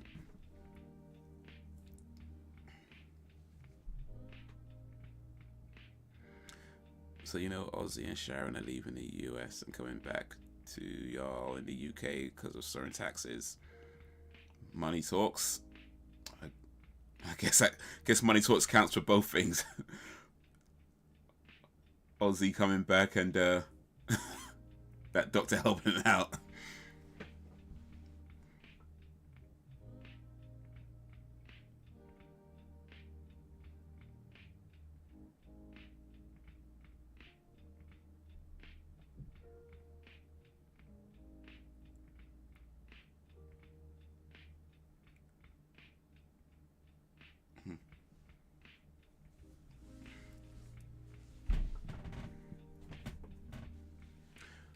But yeah, no, I didn't know they were coming back to the UK. But to be honest, if they're trying to avoid taxes, they might not want to come here because we're about to get tax increases as well. So they might want to go Canada or something. I don't know. But if they're trying to avoid increasing taxes, this might not be the best place to come right now.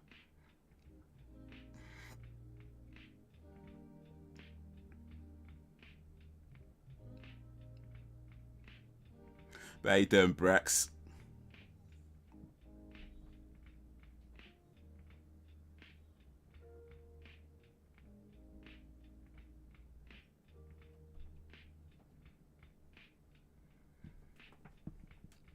Men like Braxton.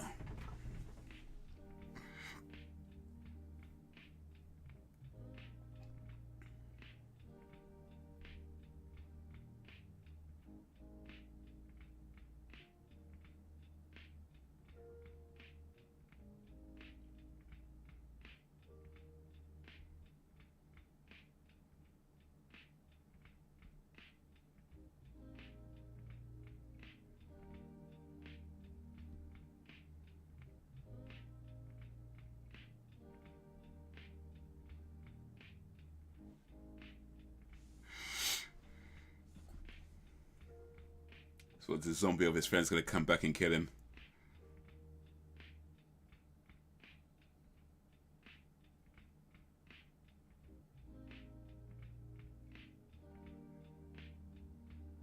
Chilled and managing is always nice.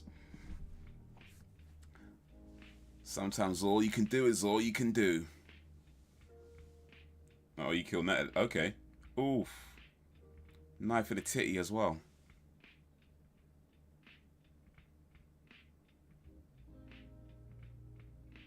Oh, it was a dream.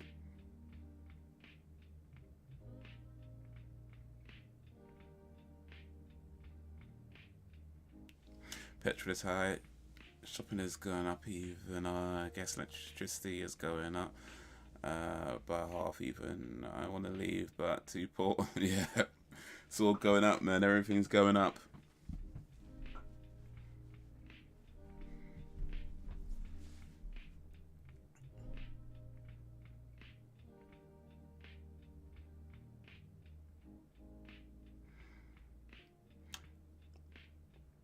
And if they're trying to avoid like increasing tax and stuff like that, then I don't know, what's a good place to go to? Probably nowhere in Europe, I'm guessing, or in the Americas. Australia, maybe? I don't know. New Zealand, possibly.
He did it all for the nookie.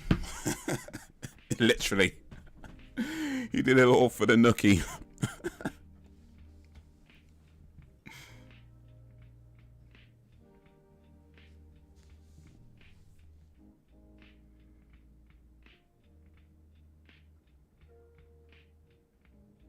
Can't afford a flight, let alone the petrol. Looks like I'm staying. As the old saying goes, poor people can't afford to be poor.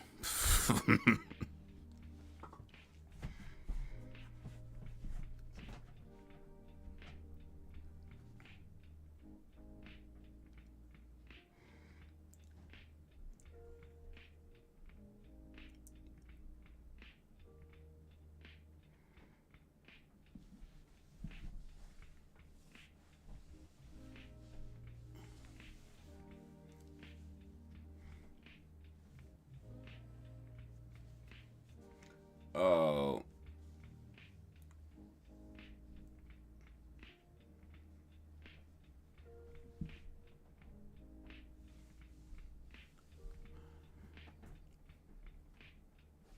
It's probably more expensive to be poor if you think, you know what? He's having problems. Eesh. His leg's got a mind of its own. Yeah, I mean, that's probably true.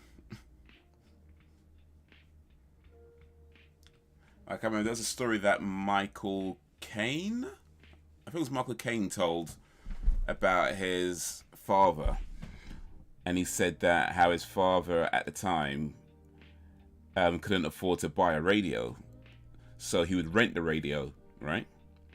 And, you know, over the course of, you know, his lifetime or whatever, he would have paid way more than what that radio was actually worth.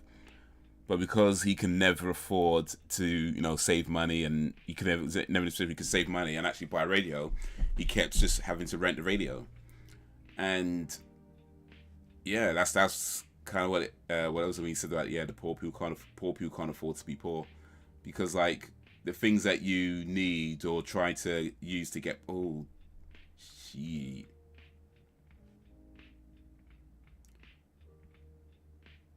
He did it all for the nookie. He ain't gonna get no nookie now, is he?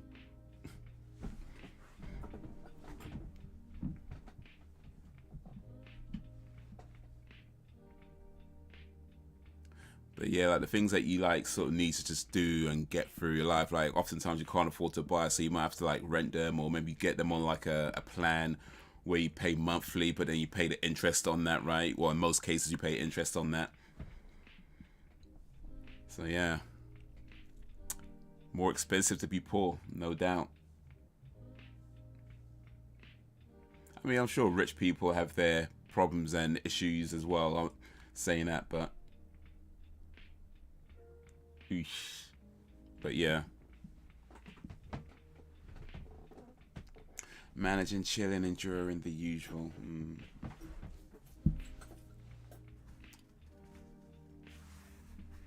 We'll get through it, man. There's a lot of vomit in this movie, man. There's so much vomit. I don't think I've seen this much vomit in any one movie before. And that includes Team America. I think this has more vomit than Team America. This might even have more vomit than Guest House Paradiso.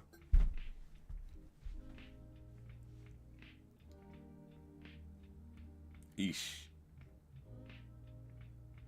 Right in the eyes.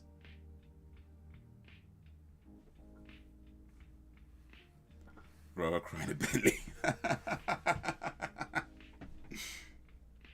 I've heard that quote. Who was that? It's like I heard that somewhere. I think yeah, like I think the quote was like, money don't buy you happiness, but I'd rather be sad in a Bentley. I'd rather cry, or something like that. But yeah.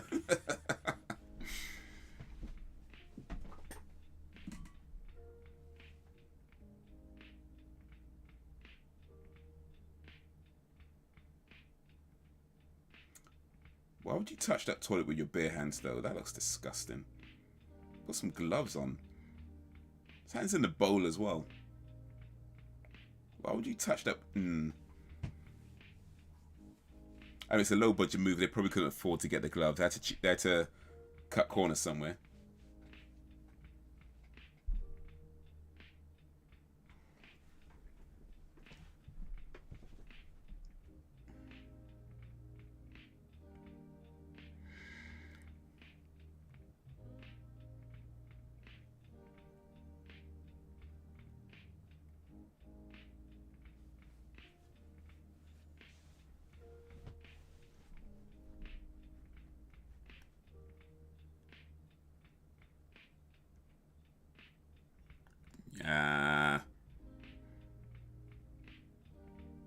Your time is up, Pete.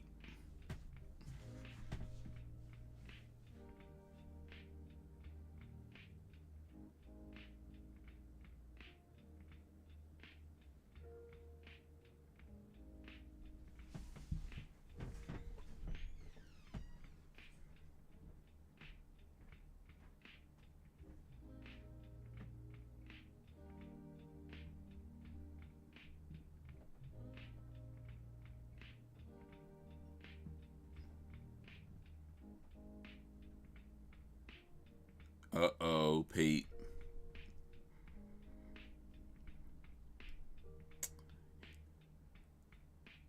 Eesh. You have to go get your boy.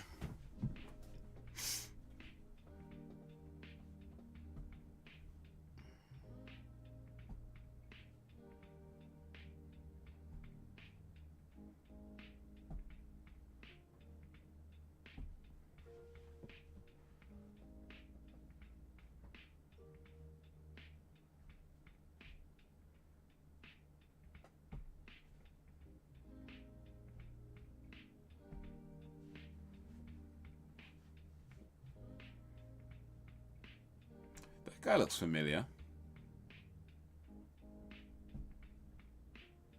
Where have I seen him before?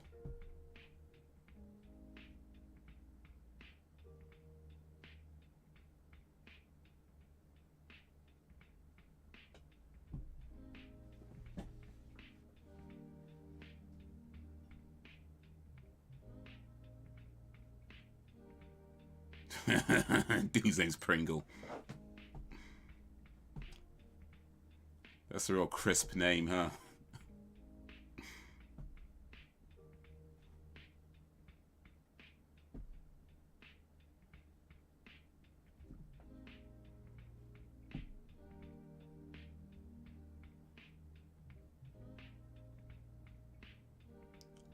I can look at all my money and say rich people's problems.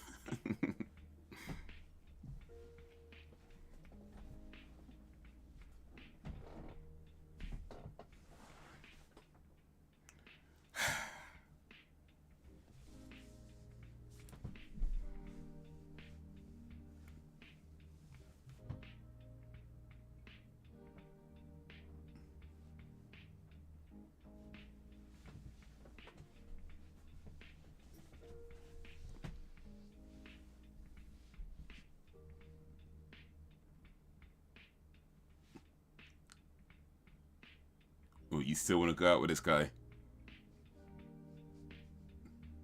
Isn't that Charles Manson? Yeah, that's Charlie Manson on the balloon.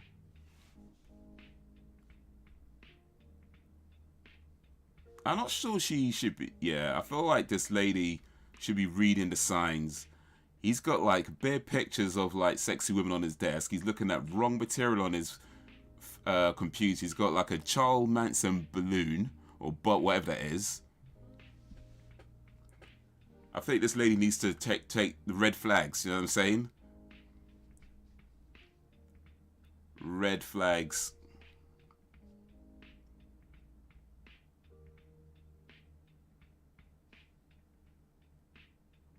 Oh my word. Red flags everywhere. And he's doing that at work, like not even on his home computer. You don't need to double click, by the way. You can only just click once. I don't.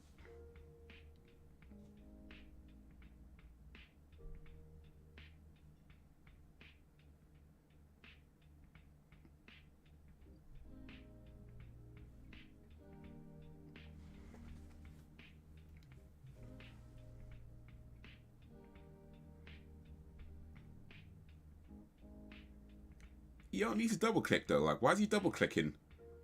Somebody didn't tell him how a computer works.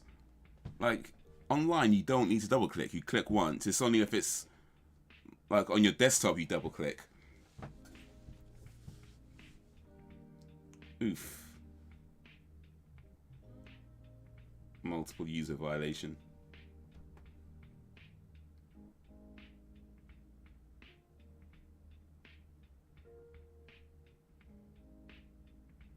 I'm gonna write down the. Oh my word, this guy. But he looks familiar though. I'm sure I've seen him in some movie or TV show or something.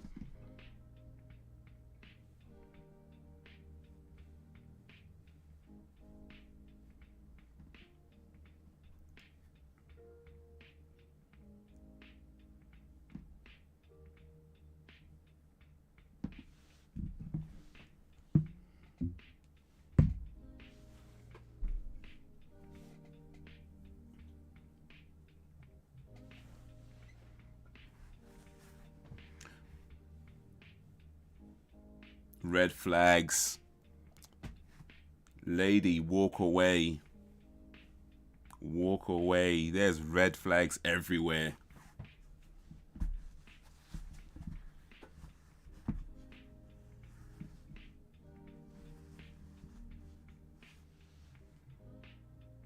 Oh, by the way, I'm not sure if I mentioned it yet, but yeah, Braxton, we're watching Cradle of Filth on Netflix.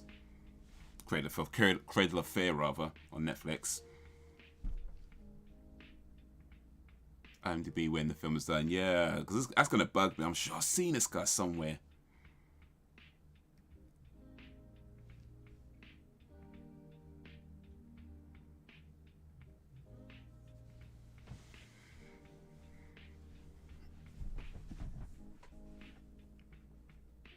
Alright, so you want to steal from the bank. Robbing banks.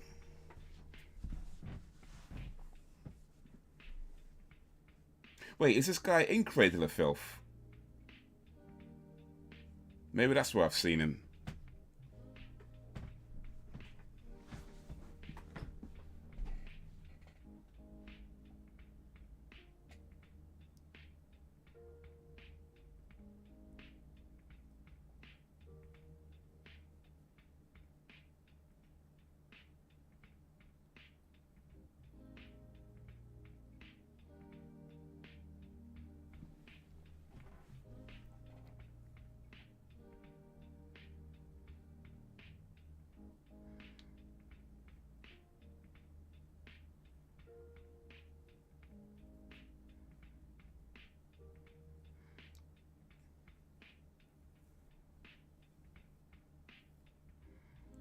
Really, he heard him from there though.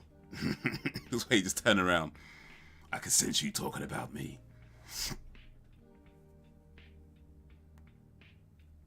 Okay, that's what you. Yeah, it's on Netflix. It's Well, we're quite far into it now. About an hour 26 minutes into it.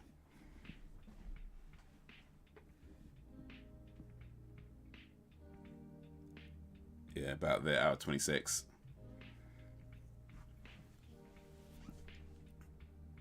I'm not sure I'd recommend it, but I mean, it's not without its charm. It's definitely a sicko movie, though.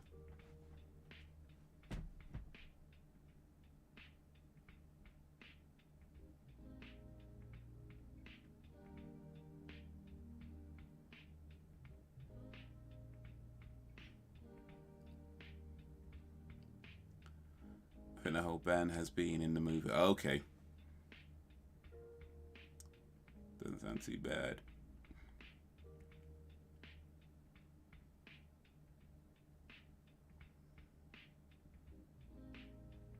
Yeah, I'm gonna have to look up this guy because I'm sure I've seen him in some movie or TV show or something. Maybe not too long ago as well.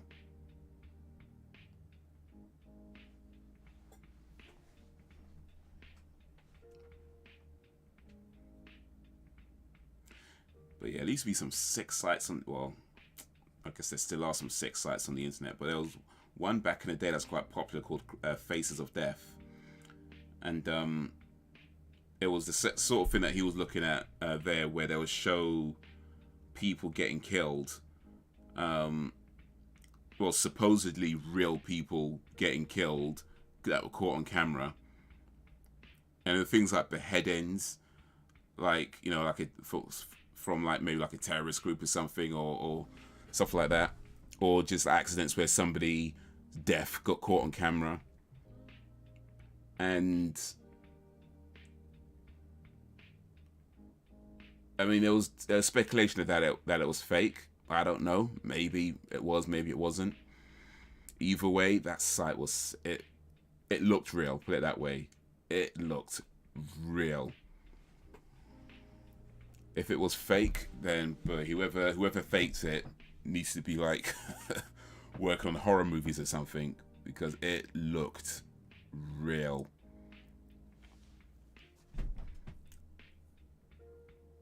I don't think that sites exist anymore anyway. At least, I mean, I'm sure sites like that still exist, but I don't know if that one still exists.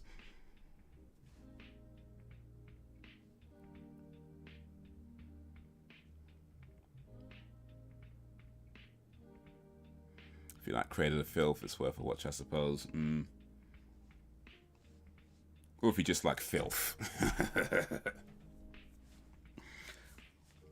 Filth, flarn, filth. Yeah, is he like a detective show or something?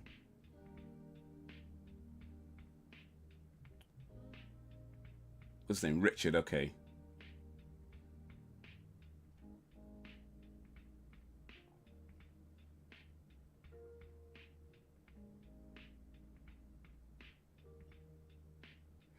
Alright, gonna have to look up Richard.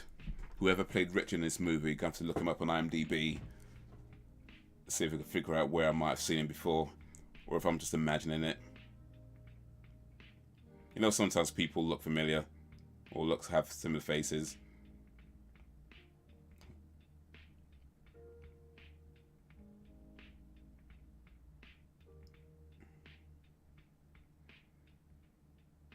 Just barricading himself in.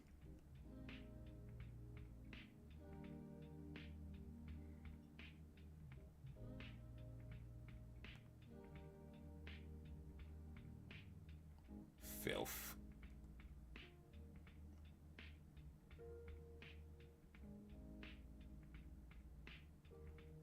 Can he get through?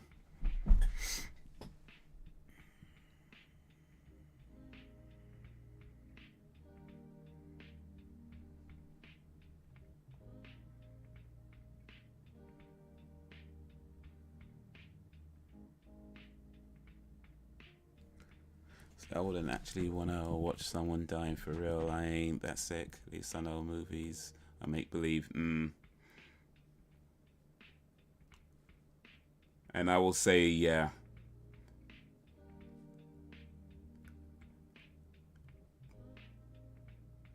back in my younger days when it was all about like internet was new and you'd hear about this stuff and you'd be like, oh yeah, let's look at that. But yeah, I would definitely say like whether that site was real or not. It's some horrible images on that site.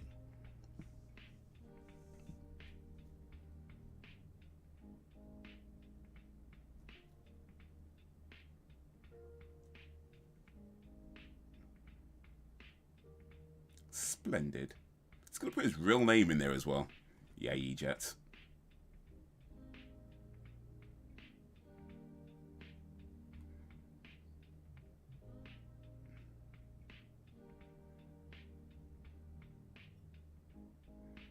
I don't think this guy knows how computers work.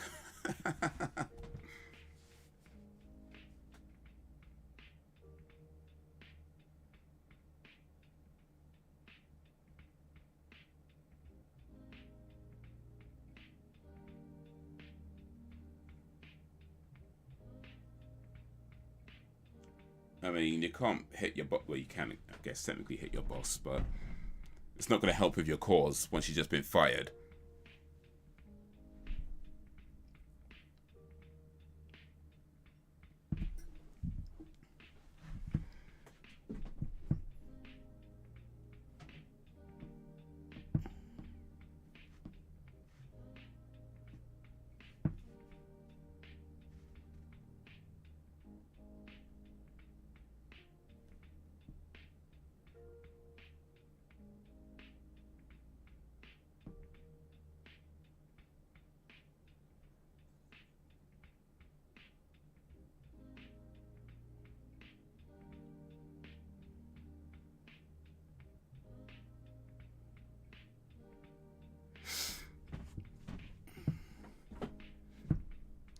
Like, who would go in the dark web and use their actual information? This guy.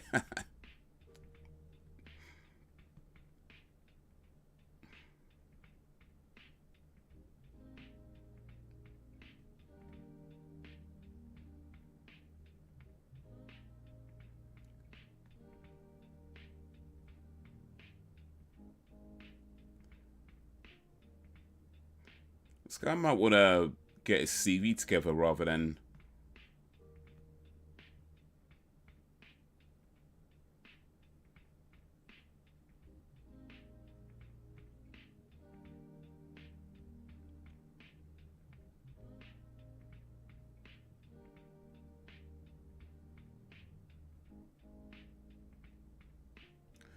Okay, so he actually... Oh wait, no, that's something else.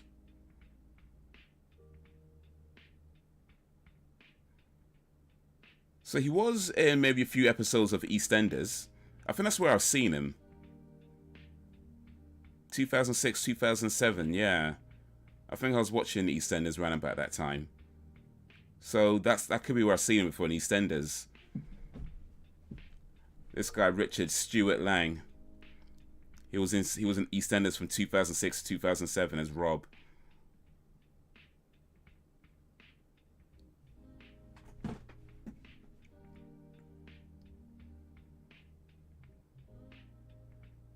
So maybe not quite recently, but you know.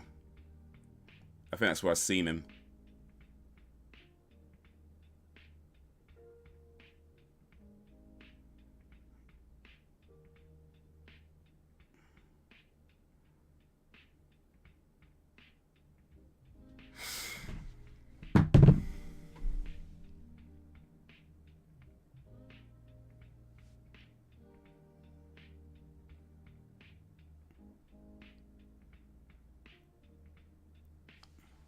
This dude actually messaged on the oh wait, so he chooses how the guy gets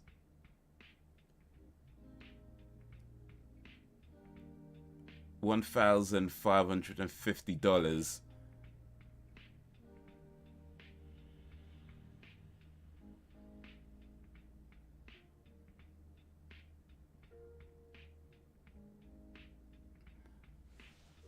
That's a lot of money to what? Watch a live murder.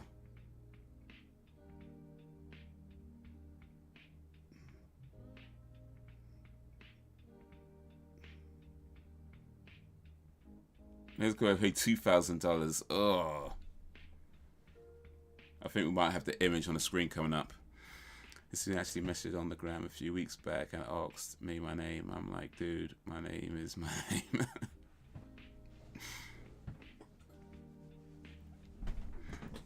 People just get comfortable in the DM sometimes, don't they? Like people you don't know from nowhere, and they're just getting bare comfortable in the DMs. Like, yo,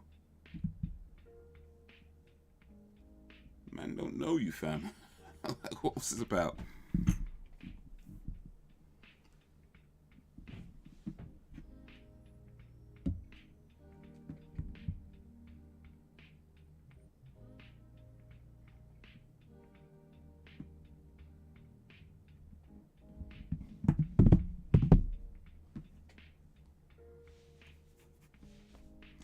So he just paid some $3,500 for that.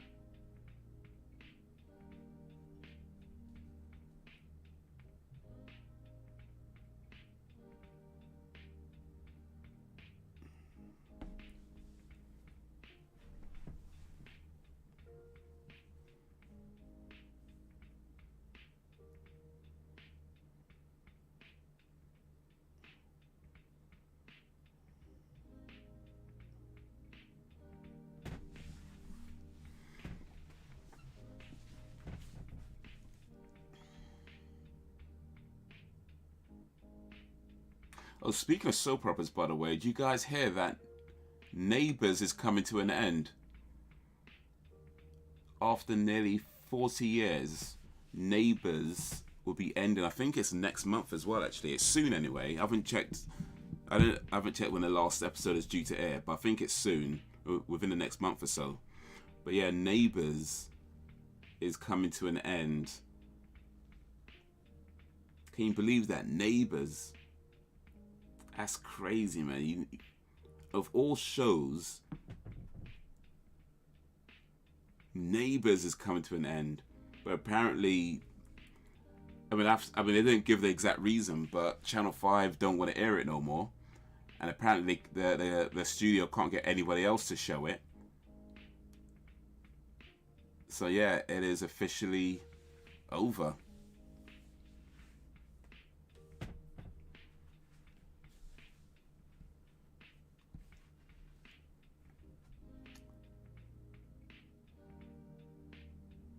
He just sees it everywhere he goes now.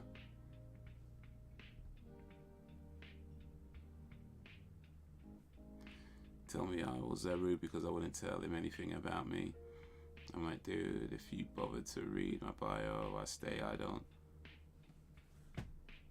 DM me unless you know me.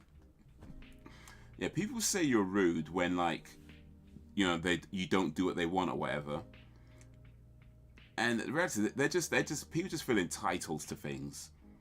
You know what I mean? It's like end of the day, it's like, look, whether you had it in your bio or not, it's somebody you don't know. You don't owe that person anything at all. But the guy just feels entitled to stuff like, look, if you don't want to tell me, you don't have to tell me your name. All he has to do is keep it moving. He slid into DMs and he can slide right out of it.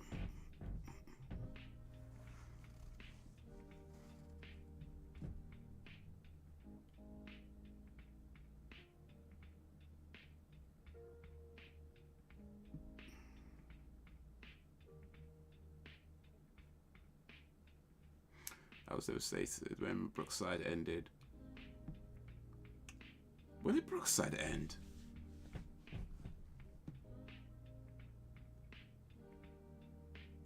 I don't think well, that's not true. I think I watched 1 or 2 episodes of Brookside. But yeah. Was Brookside the one where somebody was like buried in somebody's back garden? And like years later, like they were like doing some gardening or something, and they found the body buried in the garden.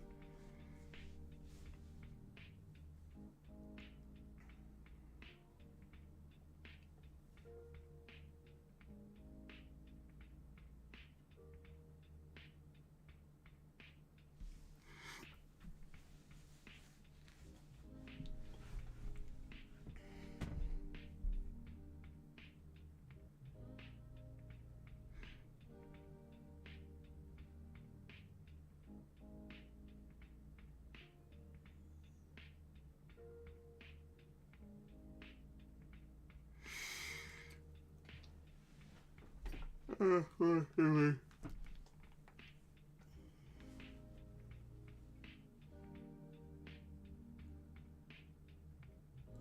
David.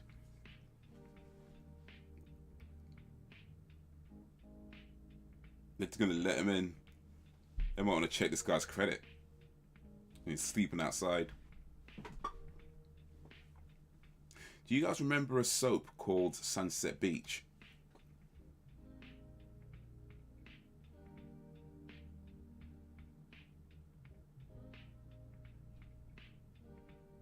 Sunset Beach was...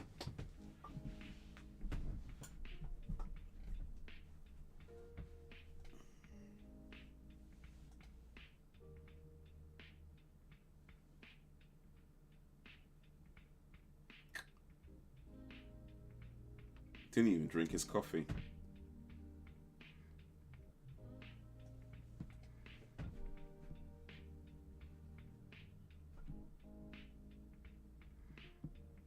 I think he was using a fake profile, pulled him up on it, and he got so offended. He said, "Why would I steal someone's identity?" I said, "I never said you did." We got there though. Sunset Beach rings a bell. Yeah, I think if you'd watch it, it would more than ring a bell. I'm guessing you didn't watch it then. I'm guessing you didn't watch it, but that's cool. That's cool. That's cool. All I'm gonna say about Sunset Beach though is that if you'd watch it, it would definitely more than just ring a bell. It's such an unforgettable show because it was so ridiculous. You can't forget anything that ridiculous. Like, you talk about cheesy shows and over the top. Sunset Beach was the pinnacle of cheesy, over the top soap opera. It was so, like, even by soap opera standards, it was ridiculous. Because soaps can get pretty dumb and pretty ridiculous and pretty over the top at times. Even by soap opera standards, Sunset Beach was way over the top. It was, yeah. So I think if you watched it, it would more than just ring a bell. It's literally unforgettable. But yeah, that ran. It didn't run for very long though, but it was on, I think, like late 90s, early 2000s. It was on Channel 5, I think, actually. No, it was on during the day. But they did do like an omnibus version of it. Like, so they showed it daily, I think, like maybe 3 or 4 times a week. But then on Sunday, they'll show all the episodes like back to back. But it was on in the morning, like sort of 9, 10 o'clock, I think, in the morning. And then on Sunday, they'll show it from whatever time to whatever time, all the episodes back to back. But yeah, it was pretty popular at the time, though. But it was popular because it was so ridiculous. Like, if you watched the show, you'd watch it because it was that ridiculous. It wasn't good TV. It was absolutely ridiculous TV.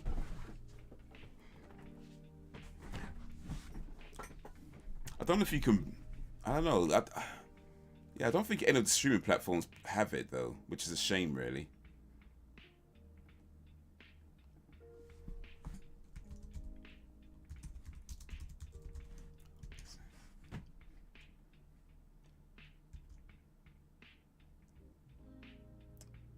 Yeah, Amazon don't even have it for purchase. That is a real shame. You might be able to find it on YouTube, though. Actually, come to think of it.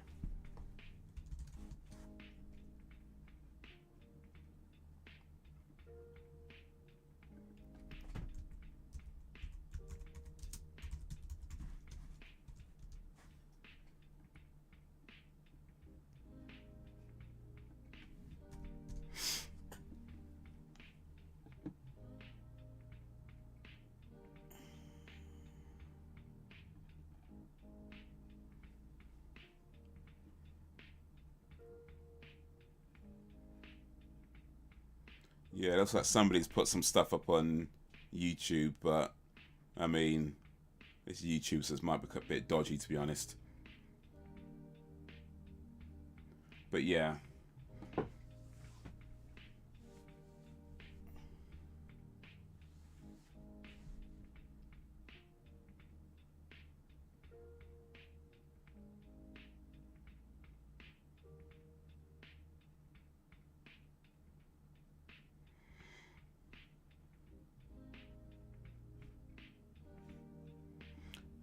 This film doesn't really seem to have a cohesive story, though, to be fair.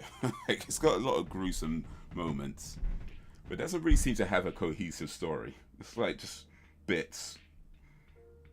And there's an inspector.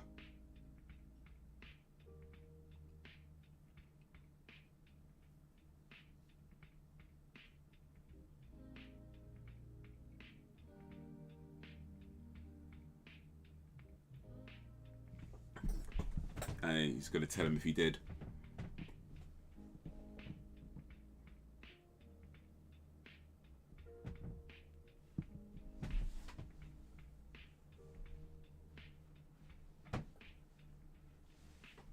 Kind of rude, isn't it? I mean, sure he is, but you know, still.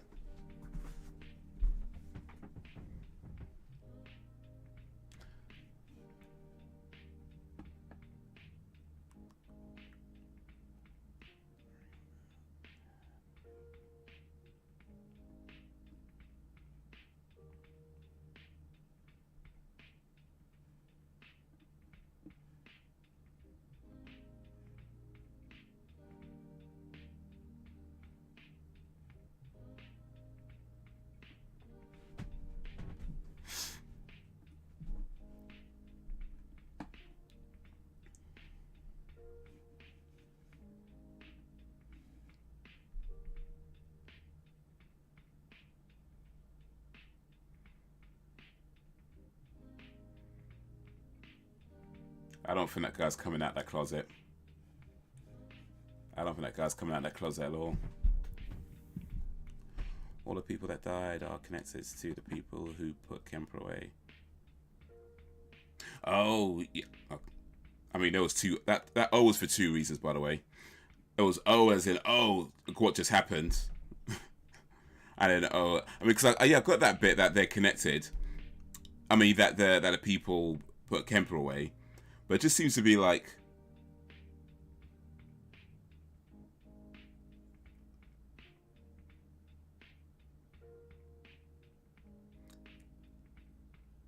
You ended up... you ended up on a show that... Oof.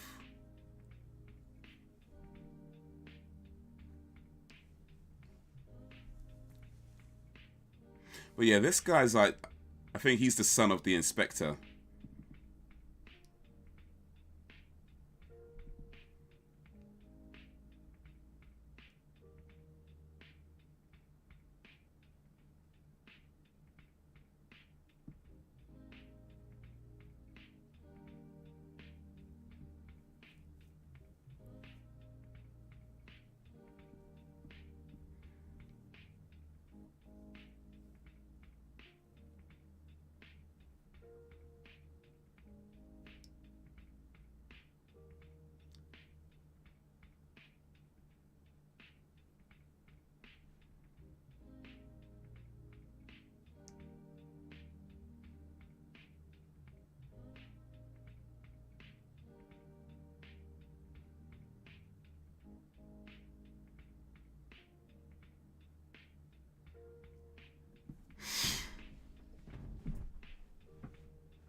It's not like Kemper was innocent, though.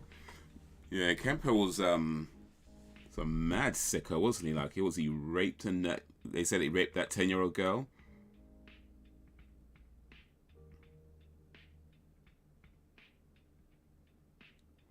I'm not sure this inspector is too innocent though either, to be honest with you. I'm not sure anybody's innocent in this.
Eesh. Ugh. Look at me.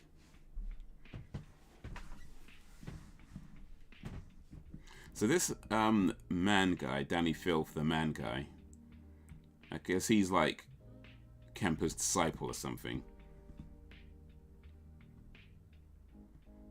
And he's somehow orchestrating all these murders, I guess through hypnosis and cat organs or I don't know, something like that.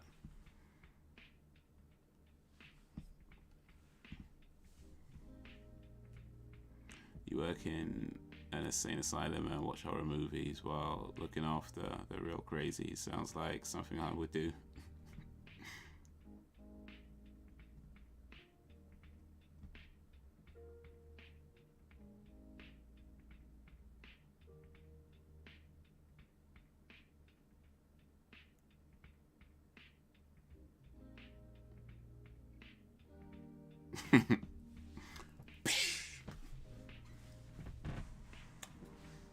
That punch didn't look too hard, to be honest. I didn't look too hard, but hey, they gotta move the story along.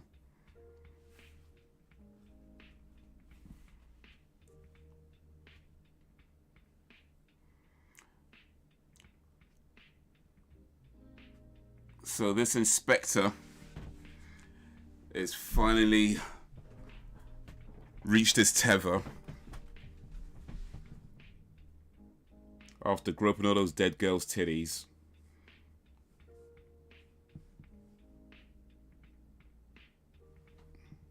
As if he like kills Kemper, and then if he gropes his testicles or something, because he's gonna make sure he's dead.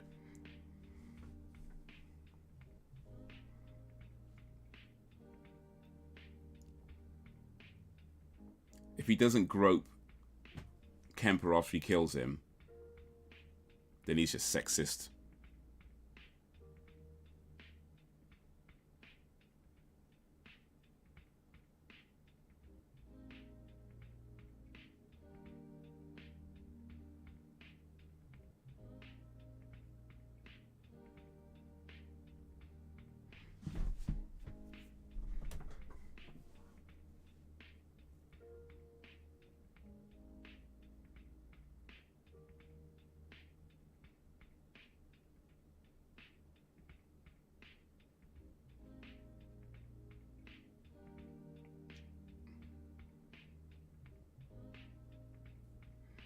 Oh.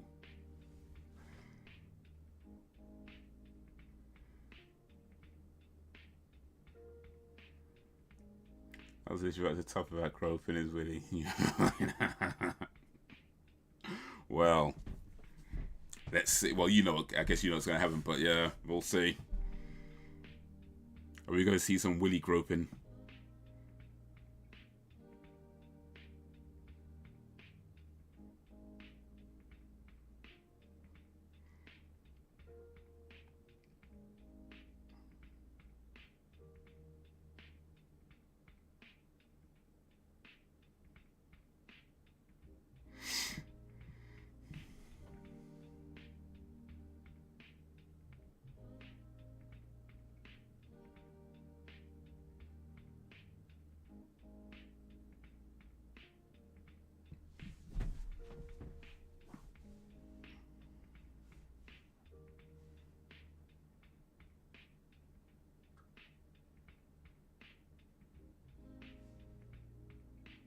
Step aside. Nobody needs to get hurt.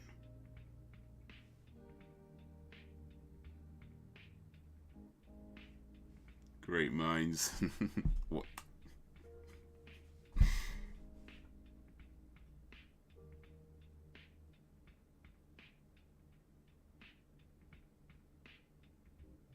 Don't talk, just shoot him.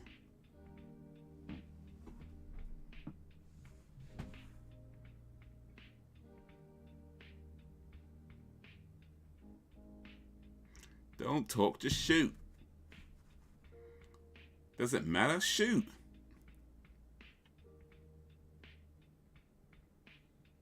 There you go. Now shoot in the head.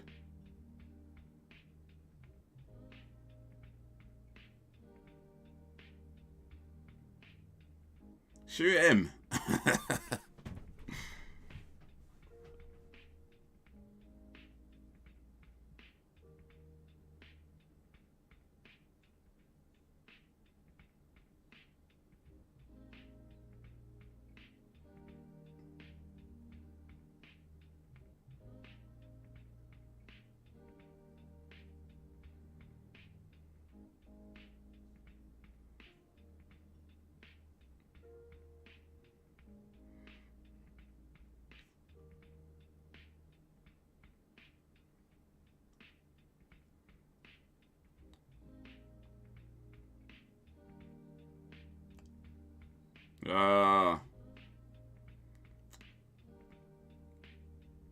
Took too long.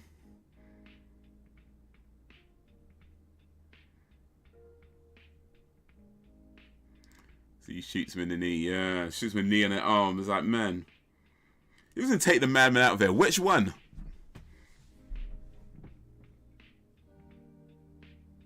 Oh.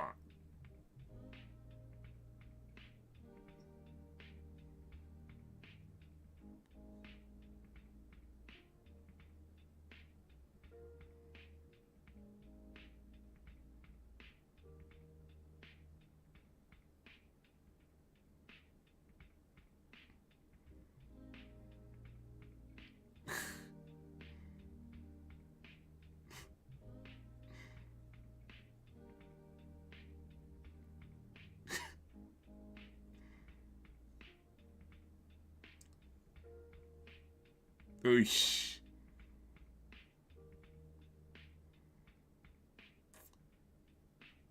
Should have shot him in the head when he had a chance.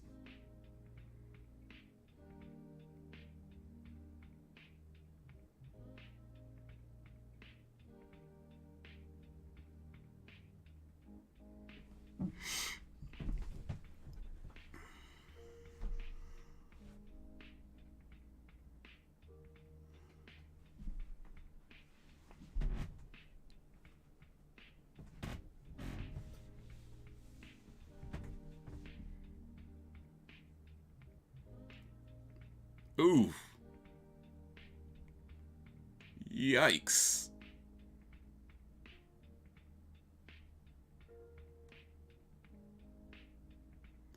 Mate. What kind of bullet does that though?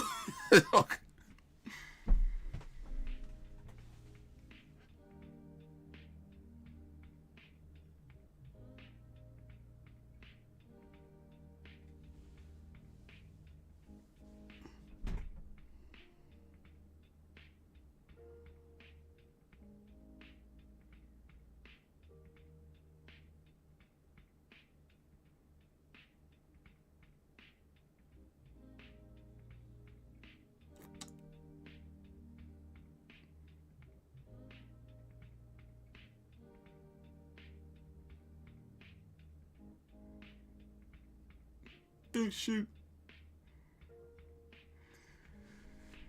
He's off his head.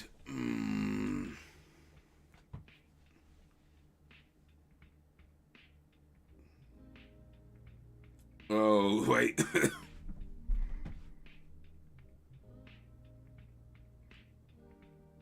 Is he actually going to grope it?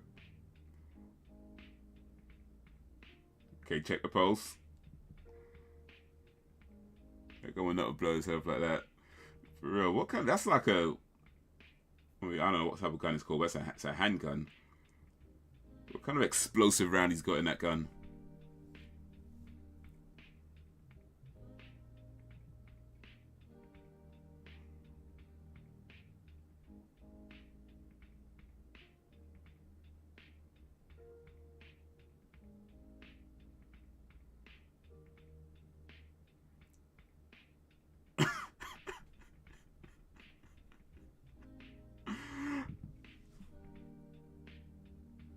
Oh, shit.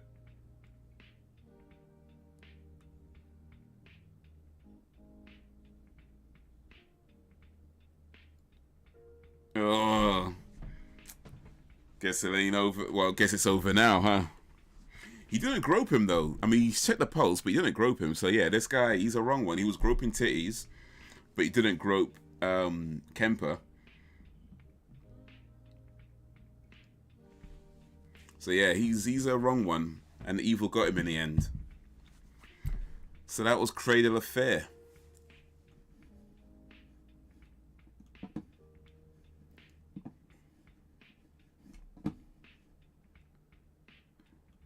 That was Cradle of Fear.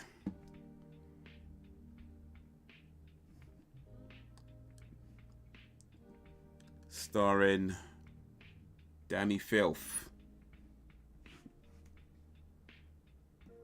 And a dude that was in EastEnders for a year or so.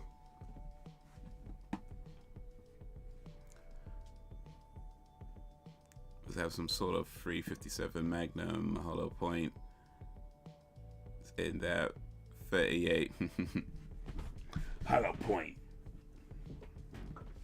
A 357 Magnum, I think. I actually believe I know what that gun looks like. Let me see if I could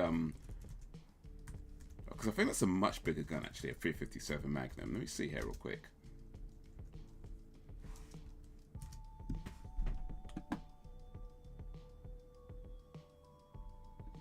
Let's see here.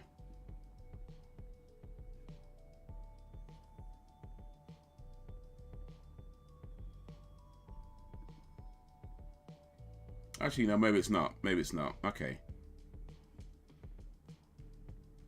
Or actually, it might depend.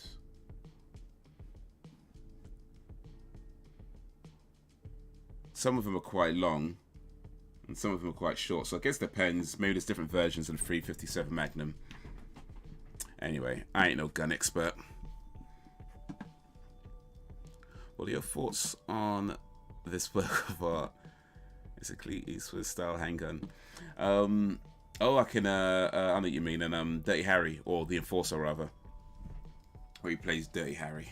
Well, they call him Dirty Harry, but yeah, the film's called The Enforcer. But what do I think of this work of art? Well, it is a work of art. I mean, it's a very creative piece of motion picture entertainment. You know what? I would say that it is by all means a terrible film by any kind of definition. Actually, let me not say terrible, because I think that's probably a bit harsh.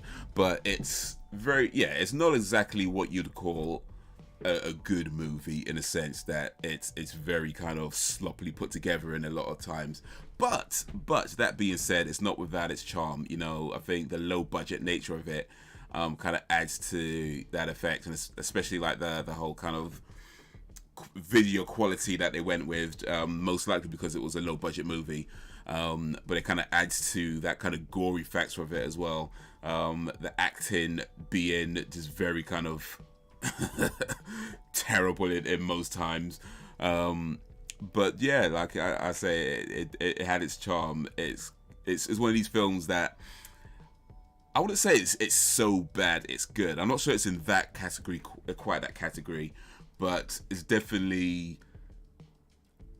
enjoyable at points. And yeah, the gore factor is pretty awesome. If you like gory movies, which I do, even though some of the gore does kind of like make me wince a little bit, ooh, I do still like a gory movie, and that definitely has a lot of gore in it.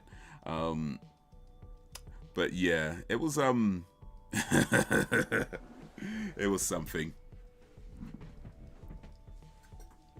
Bloody art, indeed. Finger painting. What was it? Paint the walls. I heard you paint houses.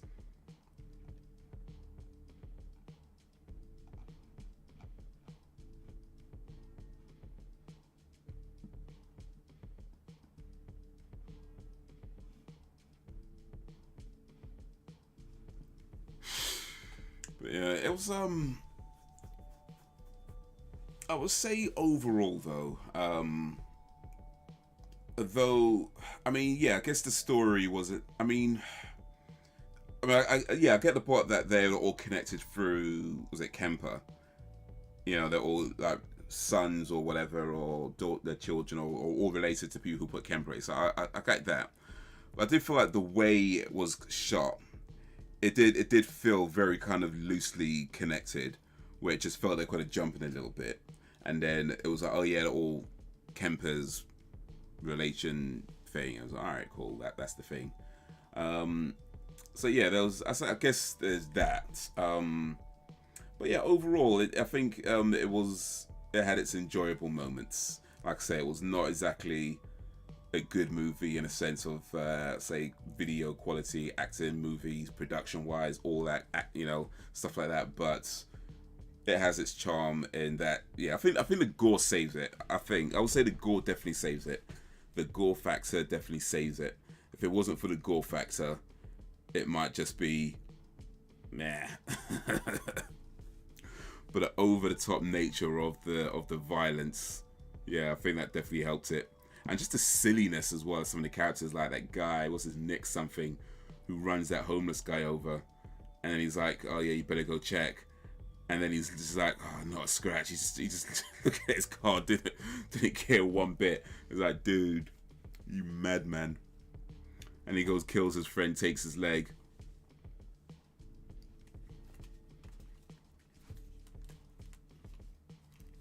Oh.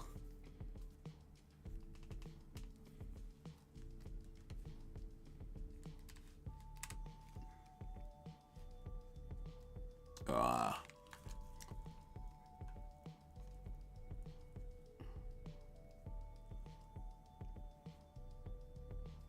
I think it's a bad movie, but one that I enjoy if I watch once in a blue moon. For me, though, I think it may have been better if it was shortened. Yeah, I think I'd agree with that. I mean, it's what, 2 hours and something? It probably didn't need to be that long. Maybe like an hour and a half max. Maybe. It probably didn't need to be 2 hours.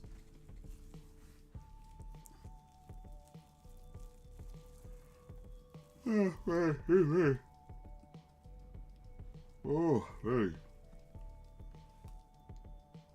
Oh, man. I probably shouldn't wear my headphones like that.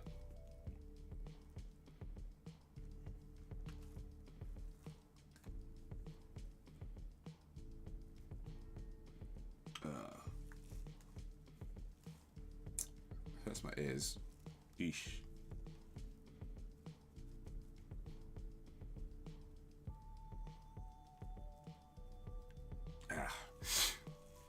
Alright, so here's what Aiitt's thinking.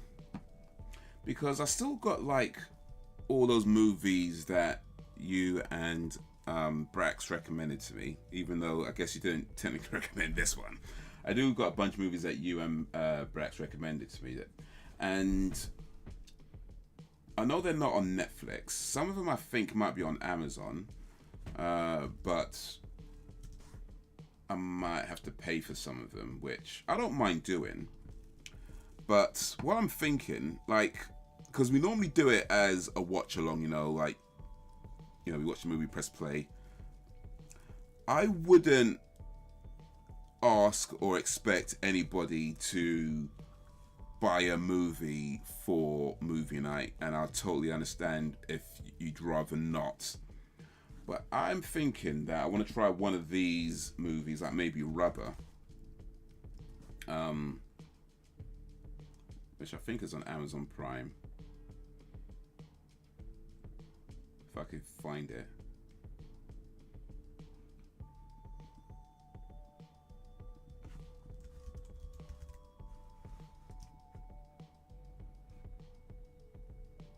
Yeah, here we go. So yeah, Rubber from 2010 is on Amazon Prime. It's $3.50 to rent or £5 to buy. So I don't mind doing that. But like I said, I wouldn't expect anybody to buy that movie if you don't already have it or things like that. And if you'd rather not, I don't want to ask that because I don't think that's fair. But how would you guys feel of a movie night where I'm watching a movie, but you guys aren't watching the movie? Like maybe we just like chatting along and stuff like that. Like, how would you feel about that? Because if you don't mind that, then I might try and see if I can get through some of these movies that were recommended. But if not, then yeah, that's cool. We'll do something else and then try and watch these another time. It's like a budget version of the Saw movies. I'll say like with the Saw movies though, they they had maybe a bit more class, but yeah, I guess you could say that. There's no puzzles in this one though. No puzzle. Well, I guess there was a kind of a puzzle, just trying to solve. Actually, no, I guess they knew that Kemper was connected, but they just didn't know how. Maybe that was the puzzle. You want to play a game? Nobody in this movie was good. There was literally nobody to root for. Yep, that is. Actually, let's see. Was there anybody who you could say was good, or at least good in the film?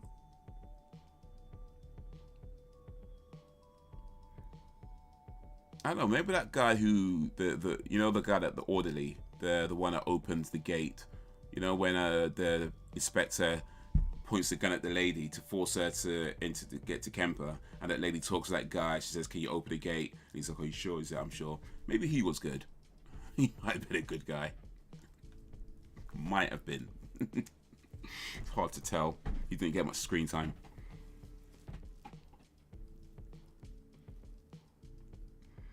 You're gonna check out Cradle of Filth, Alan. I might get. I haven't really listened to Cradle of Filth that much, so I might put them on my thing, my playlist. Play them in my cab. Put some Cradle of Filth on. Play it for my passengers. See what they think of it.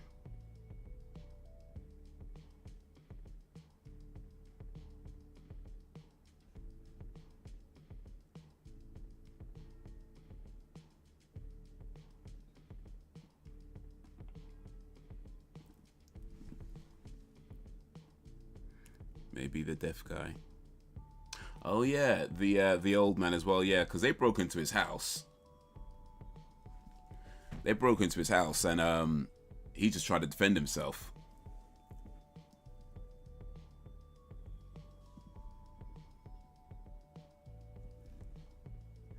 What is Cradle of Filth? Cradle of Filth is a heavy metal band, Alan.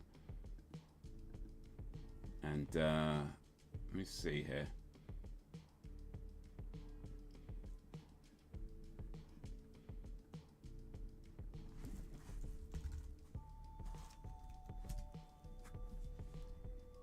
There we go.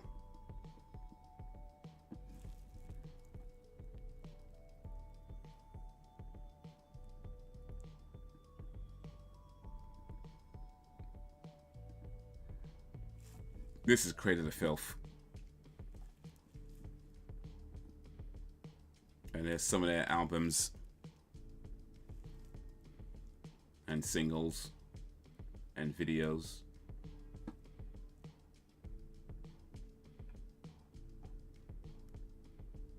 Wait, isn't that the guy? That was Kemper, wasn't it? This guy here. Isn't that Kemper? And her Ghost in the Fog. They probably just got all their friends to be in his movie. I mean, it's a way of saving money, right? Just get all your friends in a movie. Don't matter if they can act or not. Just get your friends in the movie. It's like, yeah, look, we need to save money. So yeah, I've listened to a little bit of Cradle of Filth years ago. I haven't really listened to them that much. Which album would you recommend? Bear in mind, I'm going to play this in my cab to my passengers. Which album would you recommend? What's a good album to listen to?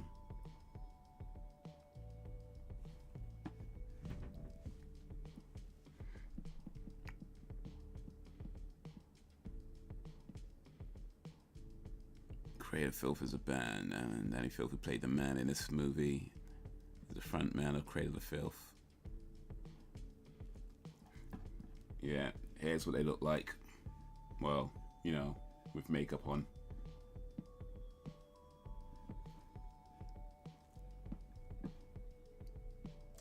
These are heady days for those of us who wear our devotion to metal like a badge of honor. The deafening beast of the dark depths has lived to roar and rampage again, and the scene has never been... Oh, this is long. I ain't reading all of that. And that's too many words. It's way too many words.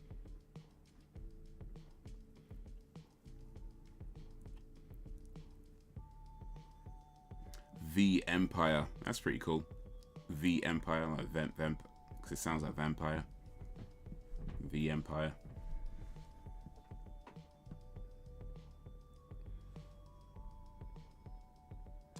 Any Filth lyrics though are Shakespeare like, but you know, proper hardcore metal.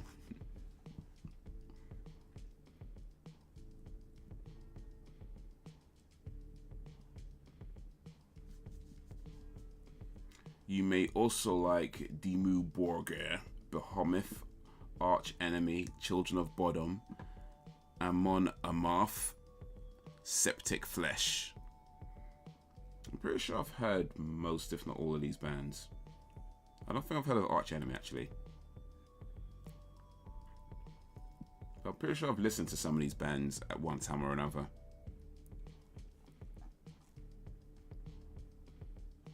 I'm hip. I'm cool. I'm hip. I'm cool.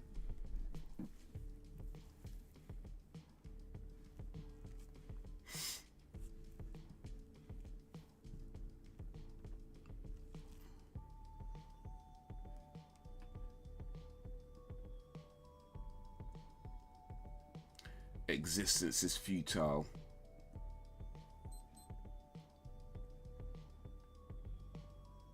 th studio album by British extreme metal band Cradle of Filth, released 22nd of October 2021. This came out last year during the pandemic. I do know my favorite. I just got to it right now. All right, let's see if it's here. All right, out of these, is there any one of these that are showing up on the screen right now? There's Existence is Futile, Crypto. Oh, I can't, bro, these titles are long. Yeah, I ain't reading all these, but is there any one of these? Manticore and the Horror. Oh, that sounds pretty cool. Manticore. I know what Manticore is. The one with the gilded cunt on it. Oh, okay.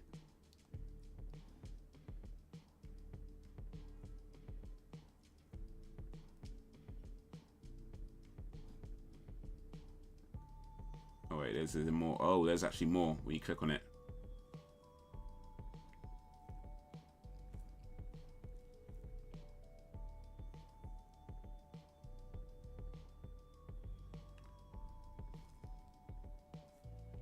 Is it this one? Cruelty and the Beast?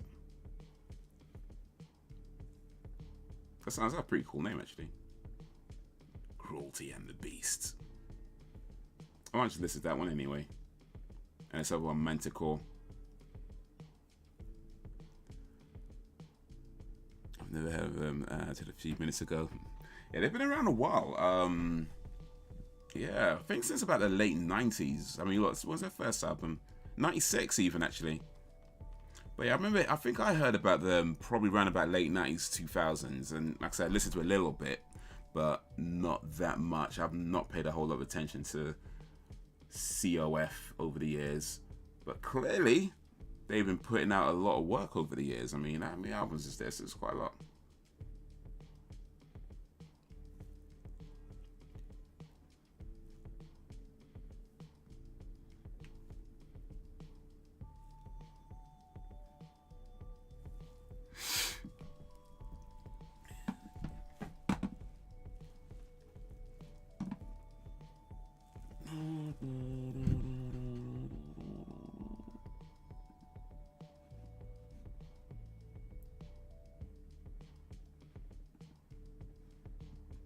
Did you guys hear about Ed Sheeran?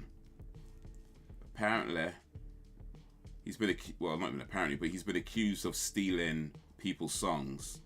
I just saw it come up here a second ago.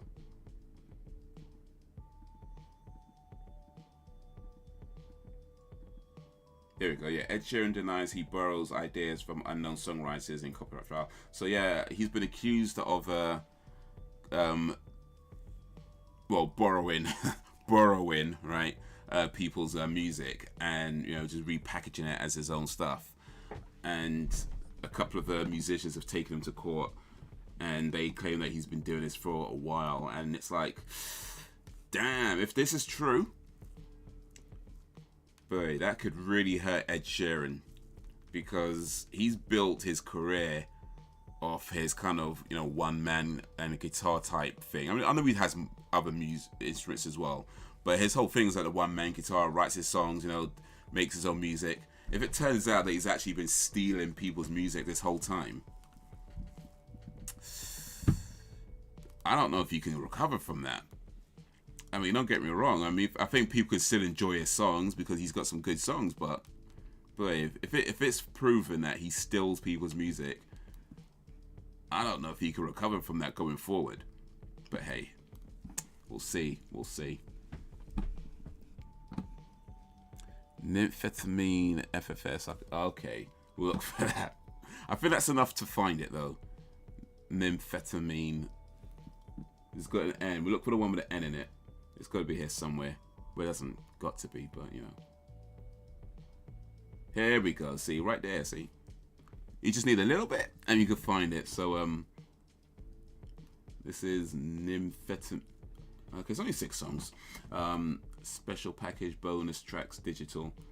Devil Woman, Soft White Throat, Bestial Lust, Bitch, Prey, Nymphetamine, Jezebel, Diva Fix, and Mr. Crowley.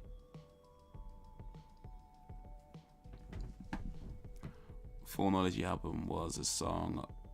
Has a song on it. He did with Val Velo, the singer from him. Okay. What's that? Foreknowledge? Let's try and find that real quick.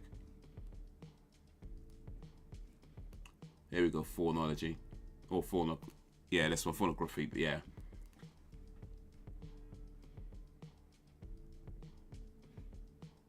I hate it when this happens, man. They got the whole album available except one song.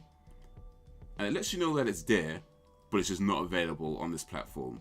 I don't know what it's down to. It comes down to like licensing issues. Like sometimes you can license literally a whole album, but they won't license that one song. And so a streaming platform would have everything but the one song. And it's like, bruh, come on, man.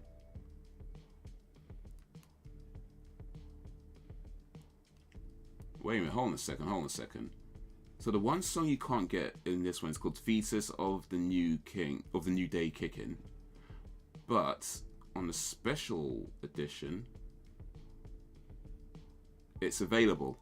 How dumb is that? Like, apparently they won't license this song to YouTube for the regular version of the album, but for the special version of the album, they would. I don't know whose decision that is, whether that's Cradle of Filth or whether that's their record label or whether that's some, I don't know why, but that's just dumb. Whoever's decision that is, that's dumb. They'll license it for the special edition, but they won't license it for the regular version. It's the same song, isn't it? 3 minutes 44 seconds. Yeah.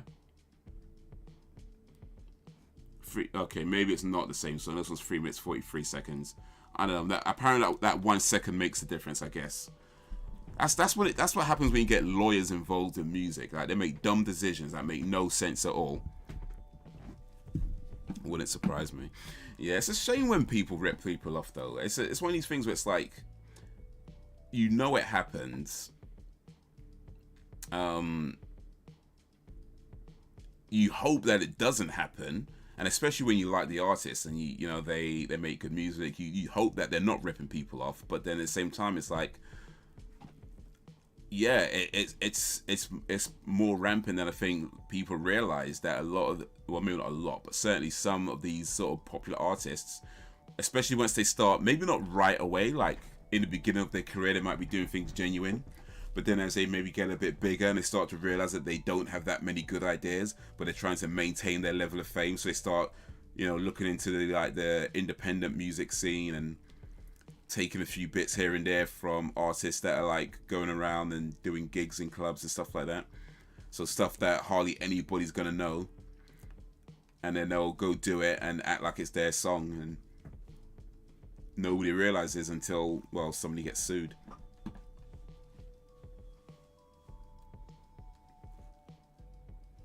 But yeah, Mr. Sheeran. An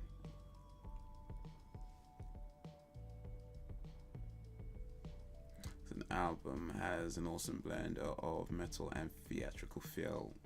Noise. What, pornography? It's an hour. Oh, that's the special. That's the regular one. The special edition one is an hour and 31 minutes. That's a long ass album. It's all good though. It's all good. Could put this on when passengers get into the cab, they can hear some hardcore heavy metal.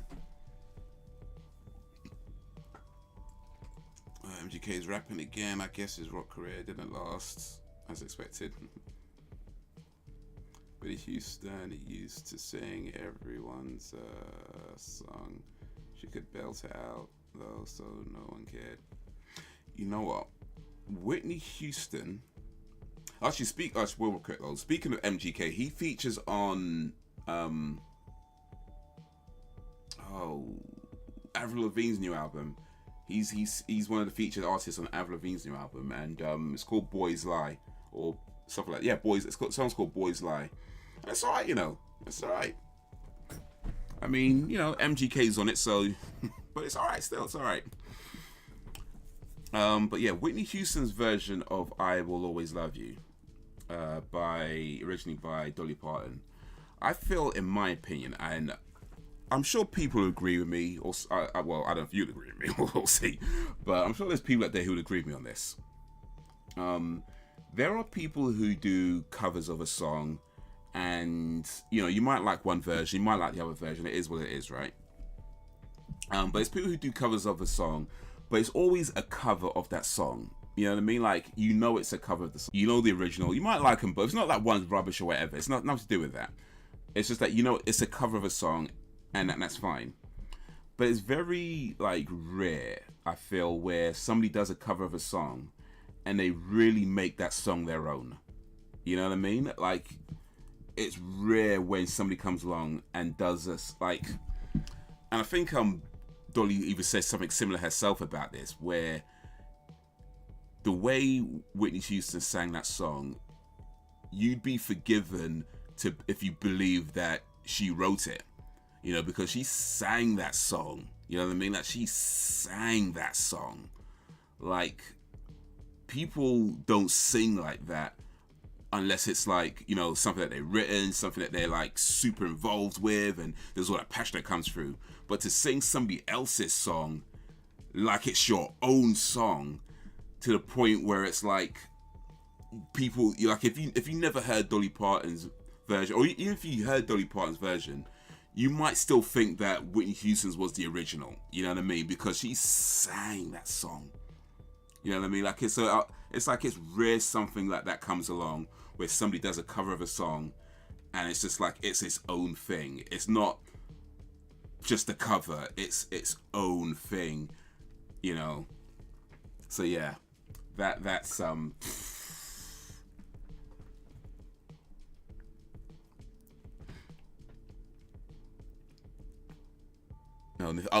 one has a fit. Okay, gotcha. I heard Whitney Houston's first. That's my favorite.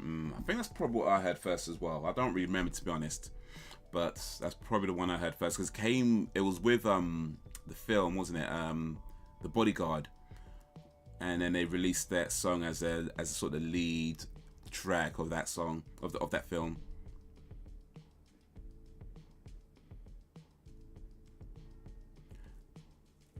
But yeah, Whitney Houston sang that song. She sang that song.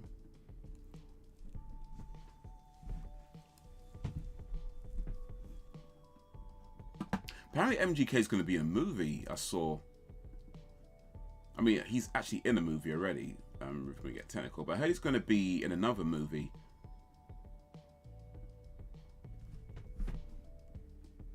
Let me see here.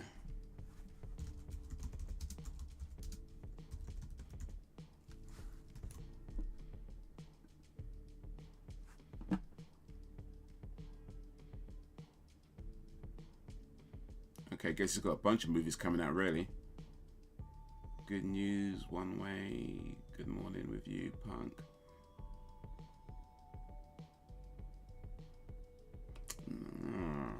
Not one of these.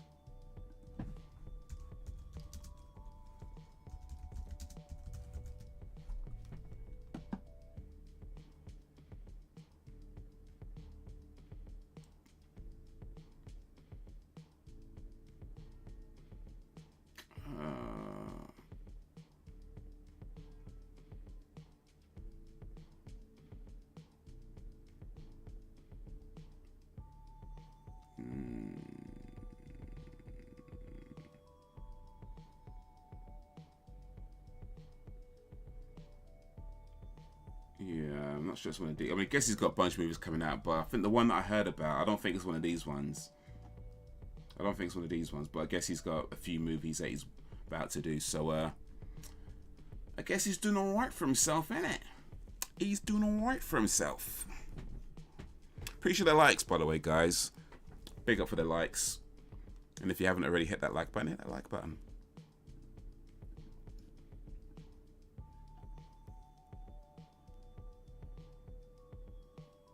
And my mum making me watch The Bodyguard when it came out. I only found out the other day MGK did a cover of Numb, my LP.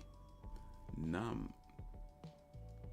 Oh right, Linkin Park. Okay, LP. Yeah. Gotcha. I become so numb. That song.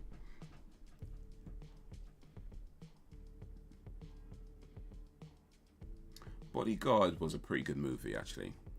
I really liked it, but I haven't seen it for years now, I don't think. But I remember thinking it was a really good movie when it came out. Oh, not when it came out. I probably watched it on TV. But even still, I remember watching things was a really good movie. There was some sick scene though, where because it was something about like somebody was like breaking into a house or something, and he like masturbated on her bed and just left the cum stains on her bed or something like that. It's like, bruh, that's where they going with this. That's where they going with this.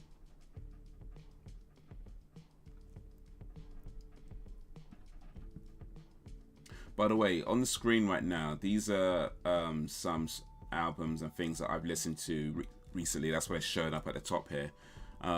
Any one of these artists or albums that you see along this top bar here is recommended. So if you're looking for some musics, maybe you've heard some of these, maybe you haven't. If you haven't, definitely check some of that out. That's a Bieber Doobie. It's a UK musician. Little Sims, also UK. Chloe and Halle. That's a playlist I got. Eminem, well, you'll know about Eminem already. Who else? Frankie Barker, a friend of mine actually. So yeah, check her out. Miley Cyrus. Yeah, you know about Miley Cyrus, but still, that's a really good album. Plastic Hearts, I like that album a lot. FKA Twigs, and of course the legendary Kylie Minogue. So yeah, all of these recommended artists.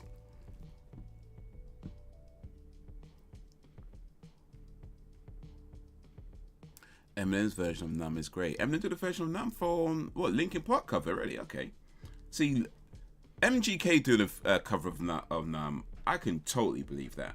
Eminem doing a cover of Numb? Wow.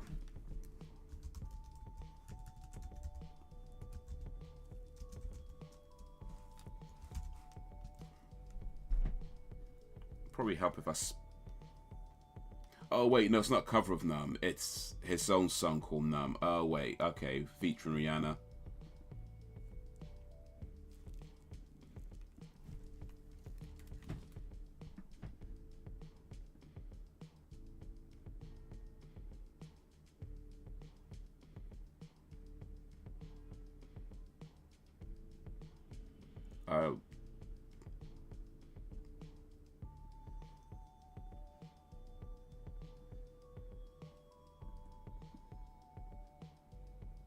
I don't know what that is, but that sounded off. That did not sound like an actual song. That sounded like somebody's mashup. Yeah, I'm not sure that's an official song, you know. I think this is somebody's mashup. I don't think this is an official song. think somebody did like a mashup of it, which is cool. Not wrong with that, but you know, death becomes her.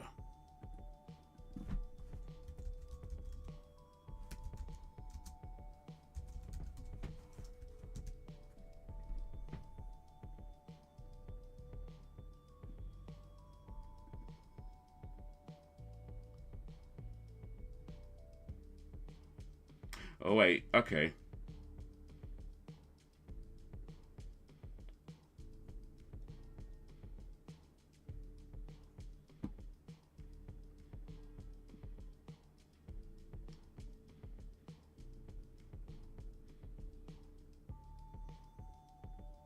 Okay. So it's actually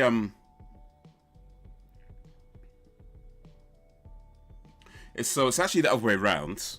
It's not Eminem featuring Rihanna. It's Rihanna featuring Eminem.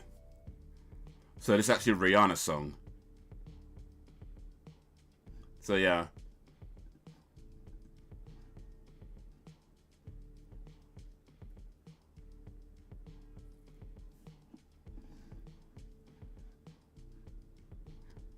But I guess these are like somebody else's like takes on it.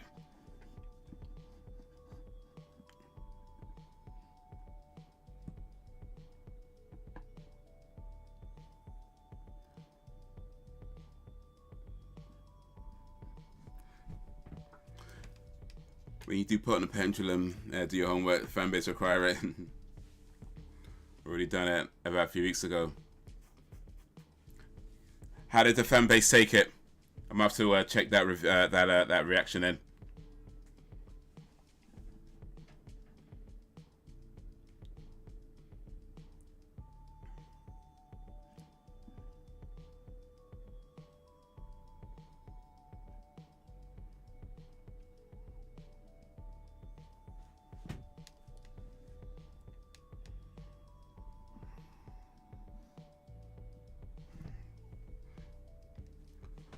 Ooh.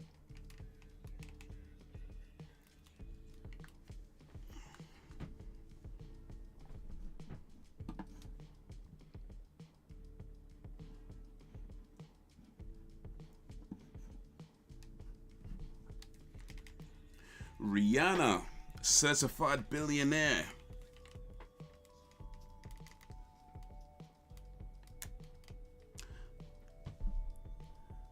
And pregnant with ASAP Rocky's baby.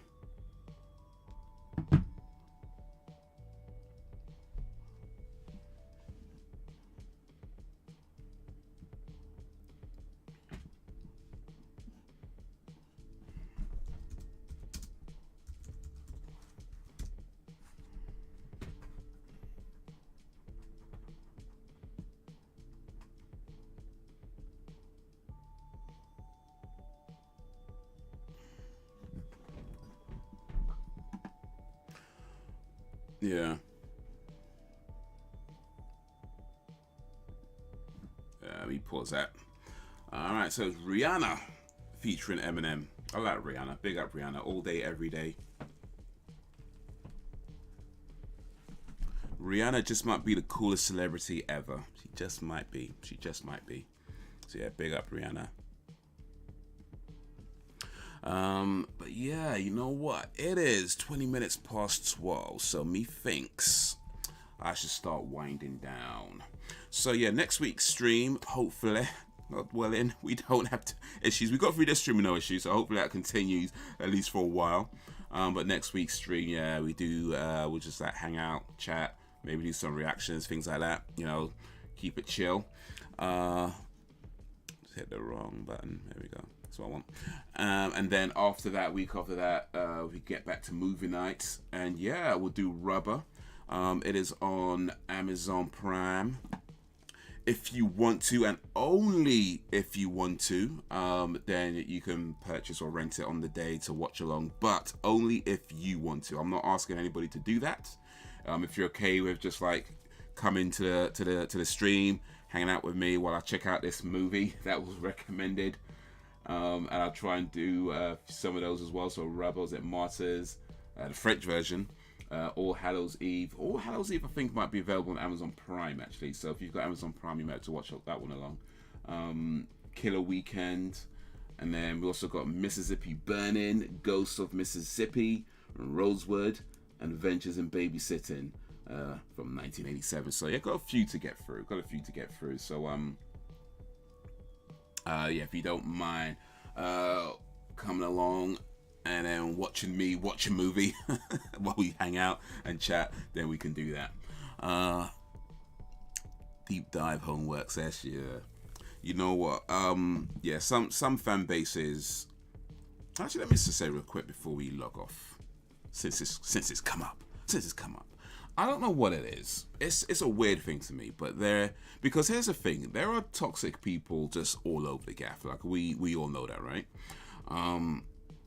And any fan base, especially if it's going to be a large fan base, you're going to find some toxic people in there. That's just a given. It's a sad fact of reality that any group of people, no matter which group it is, whether it's this group, that group, another group, anytime you have a group of people, you're going to find some toxic people in there. And if it's a large group of people, you're going to find more toxic people in there. We get that. But for the most part, you generally find with fan bases, people are generally chill. And it's usually like I don't know, let's say, whatever the size of the fan base is, let's say 80-90% of people are chill, and then you got like, 10-20% people who are maniacs, right? It's something, usually something like that. I'm guessing, I don't know the actual numbers, by the way, but that's how it feels in most of the time, that most people are chill and you just got a few maniacs. But if you've got a large fan base, then the few maniacs is going to be a large number. That, is what I'm trying to say. Now, that being said, there are certain fan bases where it feels like they're mostly maniacs. You know what I mean? It feels like they're like 90, maybe 95% maniacs. That's how it feels. Now, that may not be the case. But it just feels like there's just way more maniacs in this fan base than it.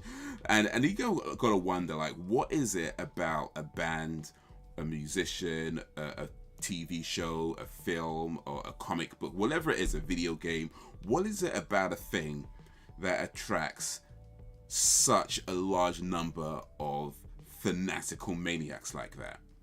You know what I mean? What is it that does that? Is it because there's got to be something about that thing that speaks to people who are in that maniac mindset, that they all kind of congregate in this one place? It's got to be something about it. I don't know what that is. But yeah, the Nightwish fan base. maybe it is 90% chill and 10% maniacs. That could very well be the case. But those 10% maniacs feel like 90% maniacs. That's how it comes across. So yeah, I said what I said. Man like Braxton.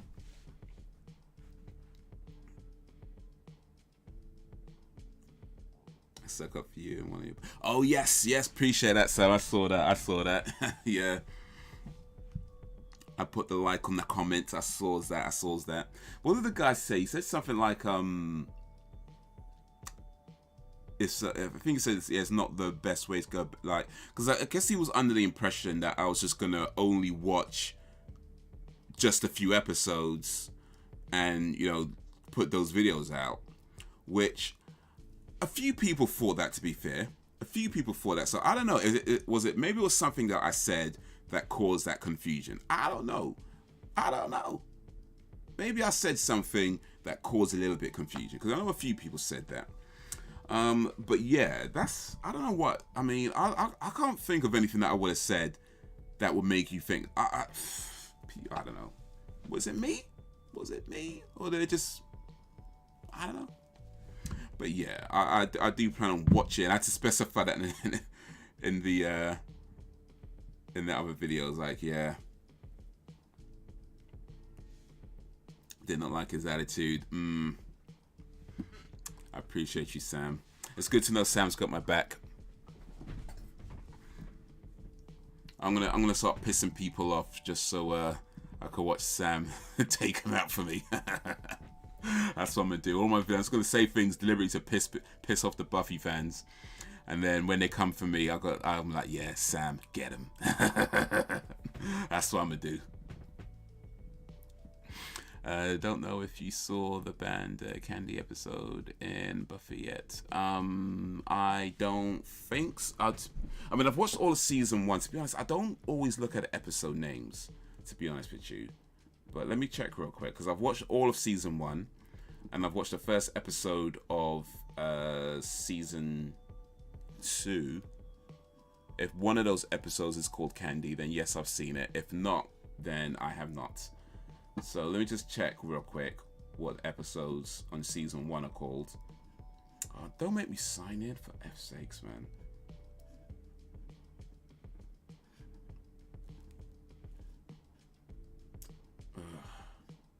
Man, I have to put my login details in. So long to type stuff and spell it correctly.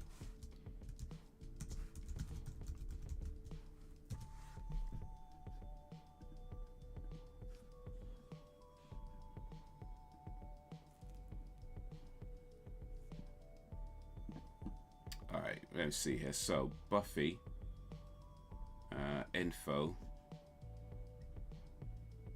season 1, Helmut, blah, blah, blah, blah, blah. Okay, so Candy is not season 1. Okay, no, I haven't watched Candy yet. It hasn't come up yet. So yeah, it's not come up yet.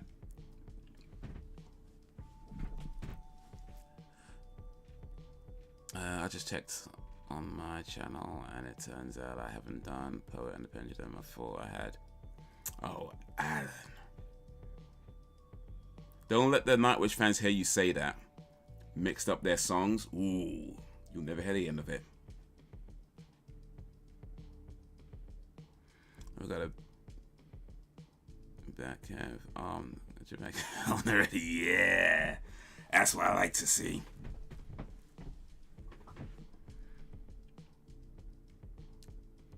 Man, Candy is season 3.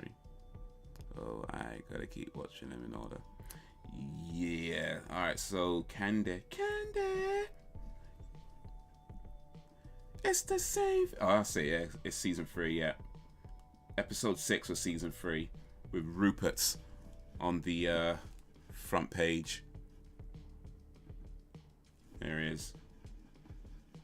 Candy. The Wish with Chris Carpenter on the front page. I'm just going to say it now. That's going to be my favorite episode. I've not seen it yet. But season 3, episode 9, The Wish, is going to be my favorite episode. Even if it's completely terrible, the fact that they put Christmas Carpenter on the front is going to be my favorite episode. Just saying. Just saying. That's how that works. That's how that works. Nightwish fanboy ninja right here. So Brax, as a Nightwish fan,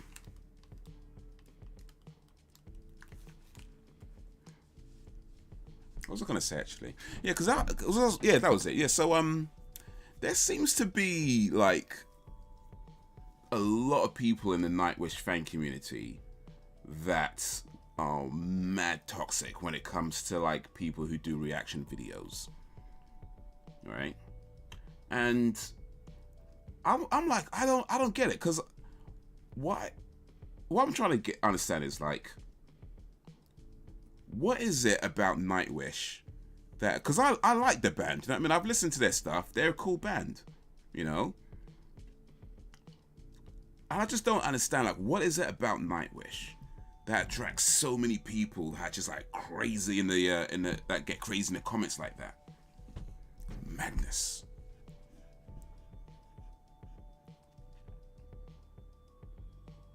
What Slipknot songs should I check out? All of them. All of them. That's the ones you should check out. All of them. You know what? Real talk. Honestly, Sam, I actually didn't even see you put that there. When I was saying all of them, I had not read your comment yet.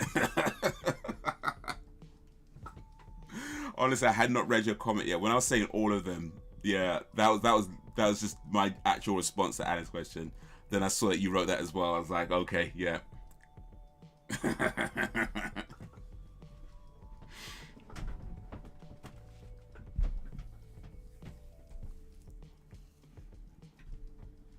But yeah, it is time. It is 12:30. We are 30 minutes into tomorrow right now. So, I shall bid you all farewell and good night. Hopefully I'll be watching The Batman tomorrow, but we'd have to kind of see how that goes. I'll say tomorrow, today, really. Tells you a great mind. Indeed. In sync.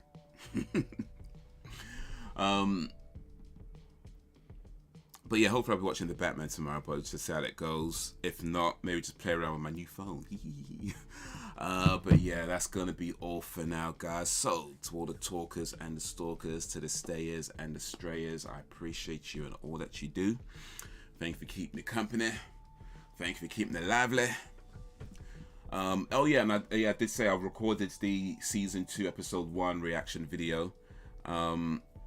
So yeah, I'm just getting that prepared to look out for that. I might hopefully have that ready for today, I guess, as well. We'll see. But if not, then yeah, look out for that at some point. Let's see here. And dog, add this movie to your watch list. Big Game 2015, Sam Jackson. All right, let me write that down real quick. By the way, I don't know if you heard me, Mr. Braxton Spivey, but so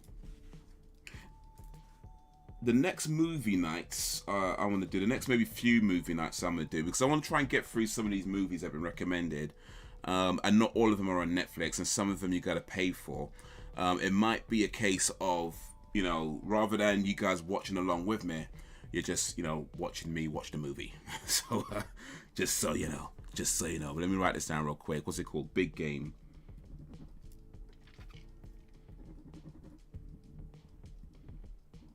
Big Game. Was it 2015? Sam Jackson. Ugh, write that properly. Cool. In fact, you know what? It may be a good idea to go weekly with the movie nights, actually. I don't know, we'll see. Maybe not just yet. But I'm thinking there's quite a lot to get through. Maybe it's a good idea to do weekly for a while, but nah, not just yet. We'll see how we're feeling. Next week we'll do a regular stream, and then from there we can maybe decide if we go weekly with the movie nights or not. But for now we'll just keep it as it is. But anyway, guys, appreciate you and all that you do. Until whenever, if ever, if I can find the right button. Peace.